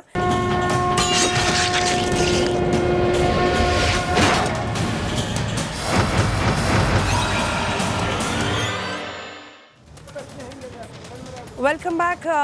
ಸುಪ್ರೀಂ ಕೋರ್ಟ್ನ ಅಬ್ಸರ್ವೇಷನ್ ಬಗ್ಗೆ ಮಾತನಾಡ್ತಾ ಇದ್ವಿ ದಿನೇಶ್ ಸರ್ ಹಾಗೆ ಕೀರ್ತಿ ಅವರೇ. ಇವಾಗ ಜನಕ್ಕೆ ಎಷ್ಟು ಗೊಂದಲ ಆಗ್ಬಿಟ್ಟಿದೆ ಅಂದರೆ, ಬಹುಶಃ ಫಸ್ಟ್ ದಿನೇಶ್ ಅವರು ಉತ್ತರ ಕೊಡಲಿ, ಅದಾದ್ಮೇಲೆ ಕೀರ್ತಿ ಅವರು ಉತ್ತರ ಕೊಡಿ. ಜನಕ್ಕೆ ಎಷ್ಟು ಗೊಂದಲ ಆಗ್ಬಿಟ್ಟಿದೆ ಅಂತಂದ್ರೆ, ನ್ಯಾಯ ಬೇಕಾಗಿದ್ದು ಸೌಜನ್ಯಕ್ಕೆ, ಅದನ್ನು ಒಂದನ್ನು ಮಾತ್ರ ಮಾಡ್ಕೊಂಡು ಹೋಗಿದ್ದಿದ್ರೆ ಚೆನ್ನಾಗಿರ್ತಾ ಇತ್ತು. ಆದರೆ ಈಗ ಚಿನ್ನಯ್ಯನ ಕರ್ಕೊಂಬಂದ್ರಿ, ಈಗ ಚಿನ್ನಯ್ಯ ಸುಳ್ಳು ಹೇಳ್ತಿದ್ದಾನೆ ಅಂತೀರಿ. ಸುಜಾತ ಭಟ್ನ ಕರ್ಕೊಂಬಂದ್ರಿ, ಸುಜಾತ ಭಟ್ ನಮಗೂ ಮೋಸ ಮಾಡಿದ್ರು ಅಂತೀರಿ. ಹಾಗಾದ್ರೆ ನಿಮ್ಮ ಯಾವ ವರ್ಷನನ್ನ ಎಷ್ಟರ ಮಟ್ಟಿಗೆ ಮಾತ್ರ ನಂಬಬೇಕು ಜನ? ಈಗ ಸತ್ಯದ ಹೋರಾಟ ಅಂದ್ರೆ ಅದಕ್ಕೆ ಒಂದೇ ಮಾರ್ಗ ಇರ್ಬೇಕಪ್ಪ, ಅಲ್ಟಿಮೇಟ್ಲಿ ಡೆಸ್ಟಿನೇಷನ್ ಸತ್ಯ. ಈ ಸತ್ಯದ ಮಧ್ಯೆ ಬಂದ ಕವಲುಗಳು ಇಲ್ಲ ಅದನ್ನ ನಂಬೇಡಿ ಅವೆಲ್ಲ ಸುಳ್ಳು, ಈ ಸುಜಾತ ಭಟ್ ಇಲ್ಲ ಅವ್ರನ್ನ ನಂಬೇಡಿ ಅವ್ರು ಸುಳ್ಳು, ಚಿನ್ನಯ್ಯ ಇಲ್ಲ ಇವಾಗ ಸುಳ್ಳು ಹೇಳ್ತಿದ್ದ ನಂಬೇಡಿ, ಹಿಂಗ್ ಯಾಕೆ ಅಂತ ಹೇಳಿ ಸತ್ಯದ ಪರವಾದ ಹೋರಾಟ ಇರಬೇಕು. ಈ ಕವಲುಗಳು ಯಾಕೆ ಬೇಕಿತ್ತು ಅಂತ ಹೇಳಿ. ಈಗ ಸೌಜನ್ಯ ಹೋರಾಟದಲ್ಲಿ ನೀವೀಗ ಹೇಳ್ತೀರಿ ಇಷ್ಟು ವರ್ಷ ಆಯ್ತು ಅದನ್ನೇ ಹೋರಾಟ ಮಾಡ್ಕೊಂಡು ಬರ್ತಿದ್ದೀರಿ, ಅದ್ರ ಯಾಕೆ ಇದು ಮಾಡಲಿಲ್ಲ ಅಂತ. ಆದ್ರೆ ಅವಾಗ್ಲೂ ಕೂಡ ಸೌಜನ್ಯ ಹೋರಾಟಕ್ಕೆ ಇವತ್ತಿಗೆ ಹೋರಾಟ ಮಾಡುವ ಹೆಚ್ಚಿನ ಮಾಧ್ಯಮದವರು ಬುರುಡೆ ಪ್ರಕರಣದಲ್ಲಿ ಯಾರು ಬಂದಿದ್ದಾರೆ? ಬೇರೆ ಬೇರೆ ಕಾರಣಗಳಿಂದಲ್ಲ. ತಡೀರಿ, ಇತ್ತು ಅದು ಸರ್. ಬಿಡಿ, ಆಯ್ತು ಬಿಡಿ. ಇತ್ತು, ಮುಂದುವರ್ಸು. ಸ್ಟೇ ಈಗಲೂ ಇದೆ. ಈಗಿಲ್ಲ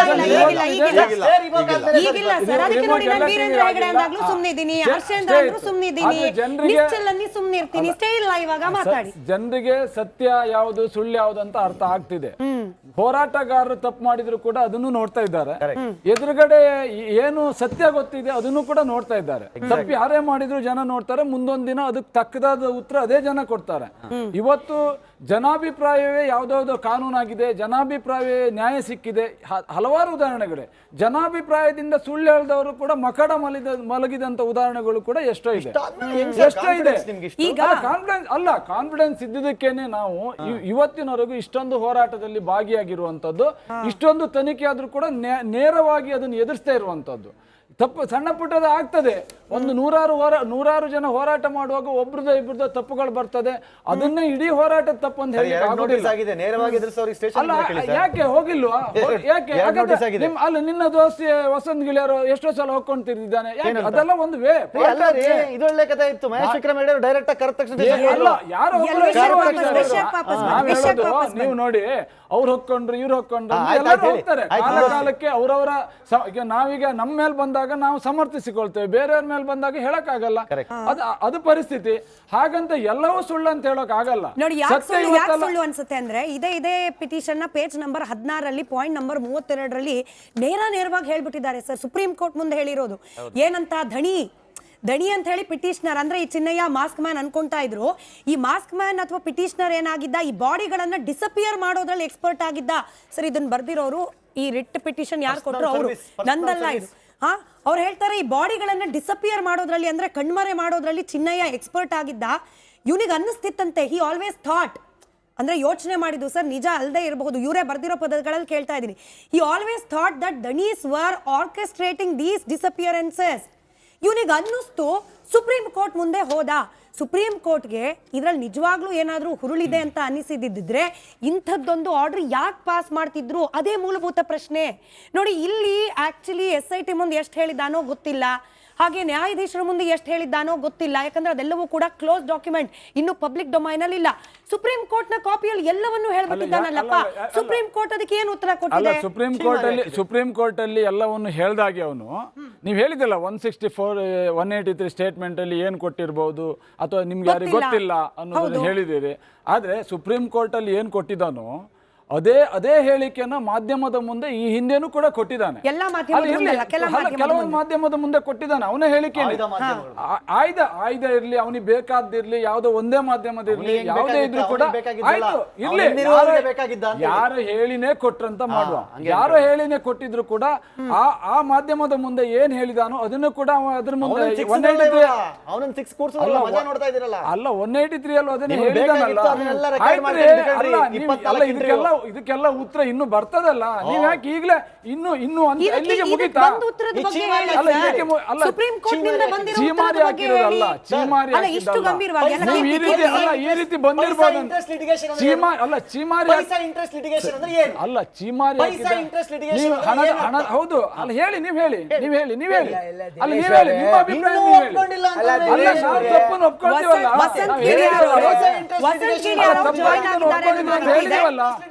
ಹೌದ್ರಿ, ಸ್ವಾಗತ ಕೋರಿರೋದು ಅಂದ್ರೆ ಇಲ್ಲ ದಿನೇಶ್ ಅವರೇ, ದಯವಿಟ್ಟು ಅರ್ಥ ಮಾಡ್ಕೊಳ್ಳಿ. ಸರ್ವೋಚ್ಚ ನ್ಯಾಯಾಲಯದಲ್ಲಿ ಚೀಮಾರಿನೇ ಮಾಡಿದ್ದೀವಿ ಅಂತ ಹೇಳೋದಕ್ಕೆ ಹೋಗಲ್ಲ. ಅದಕ್ಕೊಂದು ಸ್ಟೇಟಸ್ ಇದೆ. ಇಡೀ ದೇಶದ ಸರ್ವೋಚ್ಚ ನ್ಯಾಯಾಲಯ, ಪುನಃ ಓದ್ತೀನಿ ಕೇಳ್ಕೊಳ್ಳಿ, styling this petition writ petition as a public interest litigation only damage its noble object. Public ಇಂಟ್ರೆಸ್ಟ್ಗೆ ನಾನು ಒಂದು 200-300 ಹಾಕ್ಕೊಂಡು ನಾನು ಬಂದಿದ್ದೀನಿ. ಕೈ ಬಾಯಿ ಇನ್ನೊಂದನ್ನು ಎಲ್ಲನೂ ಕ್ಲೀನಾಗಿ ಇಟ್ಟು ಹಾಕಿರ್ತೀವಿ ನಾವು. ನಮ್ಮ ಮೇಲೆ ಯಾರಾದರೂ ಒಂದು ಬ್ಲ್ಯಾಕ್ ಸ್ಪಾಟ್ ತೋರಿಸ್ಬಿಡ್ಲಿ. ಆದರೆ ಇದು it is not A public interest litigation in the true sense, but one which can also be termed as public interest litigation, paisa interest litigation, private interest litigation or political interest litigation. Kindly understand, ಒಬ್ಬರು KV Dhananjaya ಅವ್ರ ಬಗ್ಗೆ ನಾನು ಇವತ್ತು ನೇರವಾಗಿ ಹೇಳ್ತೀನಿ. We have got the highest respect education ಫೀಲ್ಡಲ್ಲಿ ಮತ್ತು ಕಾನ್ಸ್ಟಿಟ್ಯೂಷನಲ್ಲಿ he is expert ಅಂತ ತಿಳ್ಕೊಂಡಿದ್ದೆ. ಒಂದು ಪ್ರವರ್ಬ್ ಇದೆ, ಮನಿ ಮೇಕ್ಸ್ ಎವ್ರಿಥಿಂಗ್ ಅಂತ. Makes many things. Money makes ಒಂದು ನಿಮಿಷ ನಾನು ಹೇಳೋರಿಗೆ ಕೇಳಿ. ಹೇಳಿ. ನಿಮ್ಮ ಇದು ಹೇಗಿದೆ ಅಂತ ಗೊತ್ತಿಲ್ಲ, ಎಲಾಬರೇಟ್ ಮೈಂಡ್ ವ್ಯಾಪ್ತಿ. ಇದು ಸುಪ್ರೀಂ ಕೋರ್ಟಿಂದು. ಅದೆಲ್ರಿ ಚೀಮಾರಿ ಹಾಕಿದ್ದಾರೆ, ಅದೆಲ್ರಿ ಚೀಮಾರಿ ಹಾಕಿದ್ದಾರೆ ಅಂತ ಕೇಳ್ತಾನೆ ಇದ್ದೀರಿ ಆಗ್ಲಿಂದ. ನಾನು ನೋಡ್ತಾ ಇದ್ದೀನಿ, ಒಬ್ಬ ಮನುಷ್ಯನಿಗೆ ಒಂದು ಈ ಥರ 2 ಲೈನ್ ಬಂದರೆ ಸಾಕು, ಅದನ್ನೇ ಈ ನಮ್ಮ ಹೈಕೋರ್ಟ್ಲಾಗಿರೋ ಒಂದು 5 ಲಕ್ಷ ಕಾಸ್ಟ್ ಹಾಕಿ ಡಿಸ್ಮಿಸ್ ಮಾಡಿ ಒಗಿತಿದ್ರು. ಯಾಕೆಂದರೆ ಇಲ್ಲಿ ಈ ಜಡ್ಜಲ್ಲಿ ಒಬ್ಬರು ಕರ್ನಾಟಕದ ಜಡ್ಜು, ಕರ್ನಾಟಕದ ಇಂದ ಹೋದಂಥ ಜಡ್ಜು, ಮುಂದೊಂದಿನ ಸುಪ್ರೀಂ ಕೋರ್ಟ್ಲಿ ಚೀಫ್ ಜಸ್ಟಿಸ್ ಆಗ್ತಾರೆ. ಅವ್ರಿಗೆ ಅವ್ರದೇ ಉಲ್ಲೇಖ ಮಾಡಿದ್ದಕ್ಕೆ ನಾಳೆ ದಿನ ಸೋಷಿಯಲ್ ಮೀಡಿಯಾದಲ್ಲಿ ಯೂಟ್ಯೂಬ್ ಅಲ್ಲಿ ಯಾರೋ ಬಂದ್ಬಿಟ್ಟು ಕರ್ನಾಟಕದವ್ರು ನೋಡಿ ಅವ್ರ ಮೇಲೆ ಪ್ರಭಾವ ಇದೆ ನಾನು ನೀವು ಹೇಳಿ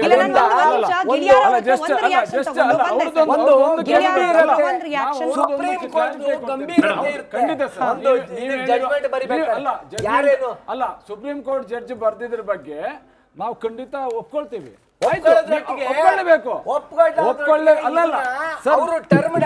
ಓಕೆ, ನಾವು ಸುಪ್ರೀಂ ಕೋರ್ಟ್ ಹೇಳಿರೋದನ್ನ ನಾವು ಒಪ್ಕೊಳ್ಳೇಬೇಕು. ನೀವು ಹೇಳಿದ್ರಲ್ಲ, ಒಪ್ಕೊಳ್ಳೋದ್ರಿಂದ ನಿಮ್ಗೆ ಅಷ್ಟು ಚೀಮಾರಿ ಹಾಕಿದೆ, ನಿಮ್ಮನ್ನು ಯಾವ ರೀತಿ ನಂಬುದಂತ ನೀವು ಹೇಳಿದಿರಿ.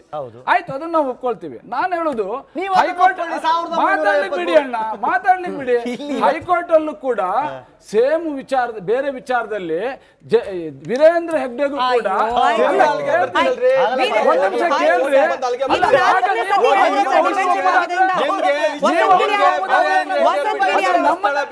ವಸಂತ್ ಗಿಳಿ ಅವರು ನಾನು ಮಾತಾಡಬೇಡಿ ಅಂತ ಹೇಳಿಲ್ಲ ಸರ್. ದಿನೇಶ್ ಸರ್ ನಾನು ಮಾತಾಡಬೇಡಿ ಅಂತ ಹೇಳಿಲ್ಲ, ಬಟ್ ಅದೊಂದನ್ನೇ ಮಾತಾಡಬೇಡಿ ಅಂತ ಹೇಳ್ತಿದ್ದೀನಿ. ವಸಂತ್ ಗಿಳಿ ಅವರು ಜಾಯ್ನ್ ಆಗಿದ್ದಾರೆ. ವಸಂತ್ ಗಿಳಿ ಅವರೇ ನಮಸ್ಕಾರ, ಕಾರ್ಯಕ್ರಮಕ್ಕೆ ಸ್ವಾಗತ. ಬಂದೆ ಸರ್.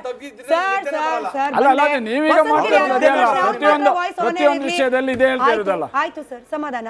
ವಸಂತ್ ಗಿಳಿಯಾರ್ ಅವರೇ, ಈಗ ಸುಪ್ರೀಂ ಕೋರ್ಟ್ ನ ಮುಂದೆ ಎಲ್ಲವನ್ನ ಕೂಡ ವಿವರವಾಗಿ ವಿವರಿಸಲಾಗಿದೆ. ಇಲ್ಲಿ ನೇರವಾಗಿ ನನಗೆ ಗೊತ್ತಿಲ್ಲ 183 ಅಲ್ಲಿ ವೀರೇಂದ್ರ ಹೆಗಡೆ ಅವರ ಹೆಸರು, ಹರ್ಷೇಂದ್ರ ಅವರ ಹೆಸರು ಪ್ರಸ್ತಾಪ ಆಗಿತ್ತೋ ಇಲ್ಲೋ ನನಗೂ ಗೊತ್ತಿಲ್ಲ, ನಿಮಗೂ ಗೊತ್ತಿಲ್ಲ. ಆದ್ರೆ ಸುಪ್ರೀಂ ಕೋರ್ಟ್ ನ ಮುಂದೆ ಆ ಎಲ್ಲಾ ಹೆಸರುಗಳನ್ನ ಉಲ್ಲೇಖ ಮಾಡಲಾಗಿದೆ. ಸುಪ್ರೀಂ ಕೋರ್ಟ್ ನ ಗಮನಕ್ಕಿದೆ ಚಿನ್ನಯ್ಯ ಯಾರ ಮೇಲೆ ಆರೋಪ ಮಾಡ್ತಿದ್ದಾನೆ ಅಂತ ಹೇಳಿ. ಇದೆಲ್ಲವನ್ನ ಗಮನಿಸಿದ ನಂತರದಲ್ಲೂ ಕೂಡ ಸುಪ್ರೀಂ ಕೋರ್ಟ್ ಇದು ದುಡ್ಡಿಗೋಸ್ಕರ, ರಾಜಕೀಯಕ್ಕೋಸ್ಕರ, ಪಬ್ಲಿಸಿಟಿಗೋಸ್ಕರ ಮಾಡ್ದಂಗಿದೆ ಅಂತ ಹೇಳಿ ಹೇಳಿದೆ ಅಂತಂದ್ರೆ ಇದನ್ನ ಯಾವ ರೀತಿ ನಾವು ನೋಡ್ಬೇಕು, ಯಾವ ರೀತಿ ಗಮನಿಸಬೇಕು? ಆರೋಪ ಮಾಡಿದ ಮೇಲೂ ಕೂಡ ಅಂಡರ್ಲೈನ್. ಈಗ ಬಹಳ ಸ್ಪಷ್ಟವಾಗಿ ಹೇಳ್ತೇನೆ, ಇವತ್ತು ಒಂದು ನೋಟಿಸ್ ಅನ್ನ, ಒಂದು ಅರ್ಜಿಯನ್ನ ಸುಪ್ರೀಂ ಕೋರ್ಟಿಗೆ ಅಡ್ವೊಕೇಟ್ ದೀಪಕ್ ಕೋಸ್ಲಾ ಬರೀತಾರೆ. ಮೀಡಿಯಾದವರು ತಪ್ಪು ಉಲ್ಲೇಖವನ್ನ ಮಾಡ್ತಾ ಇದ್ದಾರೆ ಸುಪ್ರೀಂ ಕೋರ್ಟ್ ನ ರಿಟ್ ಪಿಟಿಷನ್ ಬಗ್ಗೆ, PIL ಬಗ್ಗೆ ಅಂತ ಹೇಳಿ. ಇದ್ರ ಬಗ್ಗೆ ಕಾನೂನು ಪ್ರಕಾರವಾದಂತ ಕ್ರಮ ಕೈಗೊಳ್ಬೇಕು ಅನ್ನೋ ರೀತಿಯಲ್ಲಿ ಒಂದು ಬೆದರು ಬೊಂಬೆಯನ್ನ ಹರಿಯಬಿಡ್ತಾರೆ. ಯಾರು? ದೀಪಕ್ ಕೋಸ್ಲಾ. ಮೊನ್ನೆ ವಿಠಲ್ ಗೌಡ ಮತ್ತೆ ಪುರಂದರ ಗೌಡರ ಪರವಾಗಿ ವಕಾಲತನ್ನ ಹಾಕಿದಂತ ದೀಪಕ್ ಕೋಸ್ಲಾ. ಇದೇ KV ಧನಂಜಯ್ ಕೇರಳ ಸರ್ಕಾರಕ್ಕೆ ಪತ್ರ ಬರೀತಾರೆ, ನೀವು ತನಿಖೆ ಮಾಡಬೇಕಿದೆ ಅನ್ನೋ ರೀತಿಯಲ್ಲಿ. 2 ವರ್ಷದ ಹಿಂದೆ ಇದೇ KV ಧನಂಜಯ್ ಇವರದ್ದೇ ಒಂದು ಯೂಟ್ಯೂಬ್ ನಲ್ಲಿ, ನಾನು ಹೈಕೋರ್ಟ್ ವಕೀಲರನ್ನ ಇಂಟರ್ವ್ಯೂ ಮಾಡಿದ ನಂತರ ಇವರೊಂದು ಸುಪ್ರೀಂ ಕೋರ್ಟ್ ವಕೀಲನ ಇವ್ರು ಯೂಟ್ಯೂಬ್ ಚಾನಲ್ ಅವನೊಬ್ಬ ಇಂಟರ್ವ್ಯೂ ಮಾಡ್ತಾರೆ. ಅದು KV ಧನಂಜಯ್. ಅಂದರೆ ಇದು ಟೋಟಲಿ KV ಧನಂಜಯ್ ಈ ತಂಡದ, ಈ ಷಡ್ಯಂತ್ರಕಾರಿಗಳ ಒಂದು ಗುಂಪಿನ ಸದಸ್ಯ ಅಂತ ಬಹಳ ಸ್ಪಷ್ಟ ಆಗ್ತಾ ಇದೆ. ಇದರಲ್ಲಿ ಸುಪ್ರೀಂ ಕೋರ್ಟಿನ ಆದೇಶವನ್ನ ಮರೆಮಾಚಿಸಿ ಬೆಳ್ತಂಗಡಿ ಕೋರ್ಟ್ ನಲ್ಲಿ ಇವರು ಅರ್ಜಿಯನ್ನು ಹಾಕಿಸ್ತಾರೆ ಅಂತ ಹೇಳಿದ್ರೆ ಇದು ಈ ಪ್ರಕರಣದಲ್ಲಿ KV ಧನಂಜಯ್ ವಿರುದ್ಧವೂ ಕೂಡ ಕ್ರಮವನ್ನ ಕೈಗೊಳ್ಳಿಕ್ಕೆ ಸಾಧ್ಯ ಇದೆ. ಇವತ್ತು ಮಾಜಿ ಪೊಲೀಸ್ ಆಯುಕ್ತರೊಬ್ಬರು ಇದನ್ನು ಬಹಳ ಸ್ಪಷ್ಟವಾಗಿ ಹೇಳಿದ್ದಾರೆ, ಸೀನಿಯರ್ ಅಡ್ವೊಕೇಟ್ ಕೂಡ ಇದನ್ನು ಸ್ಪಷ್ಟವಾಗಿ ಹೇಳಿದ್ದಾರೆ. ಹಾಗಾಗಿ ಒಟ್ಟಾರೆ ಇಡೀ ಪ್ರಕರಣ ಏನಿದೆ ಇದು ಒಂದು ದೊಡ್ಡ ಷಡ್ಯಂತ್ರ. ಇದು NIA ತನಿಖೆಗೆ ಲಾಯಕ್ಕಾದಂತ ಒಂದು ಪ್ರಕರಣ. ಧರ್ಮಸ್ಥಳವನ್ನ ಇವರು ಟಾರ್ಗೆಟ್ ಮಾಡ್ಕೊಂಡು ಮಾಡ್ತಿರುವಂತದ್ದು ನಿಮ್ಗೆ ಗೊತ್ತಿರಬಹುದು. ಸುಪ್ರೀಂ ಕೋರ್ಟಿಗೆ ಸಲ್ಲಿಸಿದಂತ PIL ಕೂಡ ಧರ್ಮಸ್ಥಳದ ಹೆಸರನ್ನ ಉಲ್ಲೇಖ ಮಾಡ್ತಾರೆ ಅವರು. ಅಲ್ಲೊಂದು ಕೋರ್ಟ್ ಇದೆ ಅಂದ್ರೆ ಇವರಿಗೆ ಟಾರ್ಗೆಟ್ ಧರ್ಮಸ್ಥಳ ಅನ್ನೋದು ಬಹಳ ಸ್ಪಷ್ಟ ಆಗಿದೆ. ಚಿನ್ನಯ್ಯ ಸುಳ್ಳು, ಬುರುಡೆ ಸುಳ್ಳು, ಅನನ್ಯ ಸುಳ್ಳು. ನೋಡಿ, ಬುರುಡೆ ತಗೊಂಡ್ ಬಂದ ತಕ್ಷಣ 24 ವರ್ಷದ ಹೆಣ್ಣಿನ ತಲೆ ಬುರುಡೆ ನಂಗೆ FSL ವರದಿ ಬಂದಿದೆ ಅಂತ ಹೇಳಿದವ ಎಲ್ಲಿದ್ದಾನೆ ಇವಾಗ? ಎಲ್ಲೋಗಿದ್ದಾನೆ? ಈಗ ನಾನು ಕೇಳುವಂತದ್ದು ರಾಜ್ಯ ಸರ್ಕಾರಕ್ಕೆ, ನಮ್ಮ ರಾಜ್ಯದಲ್ಲಿ ನಂಗೊತ್ತಿಲ್ಲ ಗೃಹ ಸಚಿವರಿದ್ದಾರೆ, ಆರ್ಮ್ಸ್ ಆಕ್ಟ್ ಅನ್ನ ಒಂದು ವ್ಯಕ್ತಿಯ ಮೇಲೆ ಹಾಕಲಾಗಿದೆ, ಯಾಕೆ ಇದುವರೆಗೂ ಆತನನ್ನ ಬಂಧಿಸಿಲ್ಲ? ಒಬ್ಬ ಫೇಸ್ಬುಕ್ ನಲ್ಲಿ ಒಂದು ಪೋಸ್ಟ್ ಅನ್ನ ಹಾಕಿದ ತಕ್ಷಣ, ಶೇರ್ ಮಾಡಿದ ತಕ್ಷಣ ಸುಮೋಟೋ ಕೇಸ್ ಹಾಕುವಂತ ಈ ಇಲಾಖೆ, ಈ ಸರ್ಕಾರ ಇವತ್ತಿಗೂ ಯಾಕೆ ಆಕ್ಷನ್ ತಗೊಳ್ತಾ ಇಲ್ಲ? ಬಂಧನ ಯಾಕೆ ಆಗ್ತಾ ಇಲ್ಲ? ಬಹಳ ಅರ್ಥ ಆಗ್ತಿರುವಂತದ್ದು. ಏನ್ ಮಾಡ್ತಾ ಇದ್ದಾರೆ ನೋಡಿ ಮೇಡಮ್, ಇಡೀ ಒಂದು ಧಾರ್ಮಿಕ ಶ್ರದ್ಧೆಯನ್ನ ಕದಡಿಸಿದ್ದಾರೆ, ಅಂತಾರಾಷ್ಟ್ರೀಯ ಮಟ್ಟದಲ್ಲಿ ಒಂದು ಪ್ರಭಾಕಂಡವನ್ನ ಮಾಡಿದ್ದಾರೆ. ಎಷ್ಟು ಮಟ್ಟಿಗೆ ಇದನ್ನು ಒಪ್ಕೊಳ್ಳೋದು, ಎಷ್ಟು ಮಟ್ಟಿಗೆ ಸಹಿಸಿಕೊಳ್ಳೋದು? ಇನ್ನು ಇವರಿಗೆ ಜನರೇ ಬೀದಿಗೆ ಇಳಿದು ಹೊಡಿತಾರೆ ಇವರಿಗೆ. ಅಲ್ಲ ನೀವ್ ಯಾಕೋ AI ವಿಡಿಯೋದವರ ಧಾಟಿಗೆ ಹೋಗ್ತಿದ್ದೀರಾ ಅಂತ ಹೇಳಿ. ನೀವೇ ಬೇಡ ಸರ್, ಜನರೆಲ್ಲ ಶಾಂತಿ ಸಮಾಧಾನದಲ್ಲಿ ಇರ್ಲಿ. ಅಟ್ಲೀಸ್ಟ್ ಜನರಿಗೆ ಈ ಕಾನೂನಿನ ವ್ಯವಸ್ಥೆ ಮೇಲೆ ನಂಬಿಕೆ ಇದೆ, ಅದು ಉಳಿಲಿ ಅಂತ ಹೇಳಿ ನಾನು ಪ್ಲೀಸ್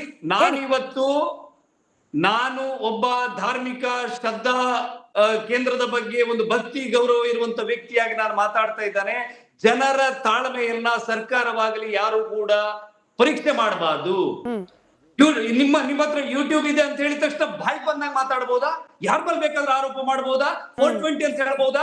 ನಾವು ಆರಾಧನೆ ಮಾಡ್ಕೊಂಡಂತ ಒಂದು ಶ್ರದ್ಧಾ ಕೇಂದ್ರದ ಬಗ್ಗೆ, ಆ ಧರ್ಮಾಧಿಕಾರಿಗಳ ಬಗ್ಗೆ, ಆ ಪೀಠಕ್ಕೆ ಒಂದು ಗೌರವವನ್ನ ಕೊಡದೆ ಅವಾಚ್ಯ ಶಬ್ದದಿಂದ ನಿಂದಿಸಿದ್ರು ಕೂಡ ಮಾತಾಡಿದ್ರು. ಅದು ಧರ್ಮ ಕೇಂದ್ರ, ಶ್ರದ್ಧಾ ಕೇಂದ್ರ ಆಗ್ಲಿಲ್ಲ.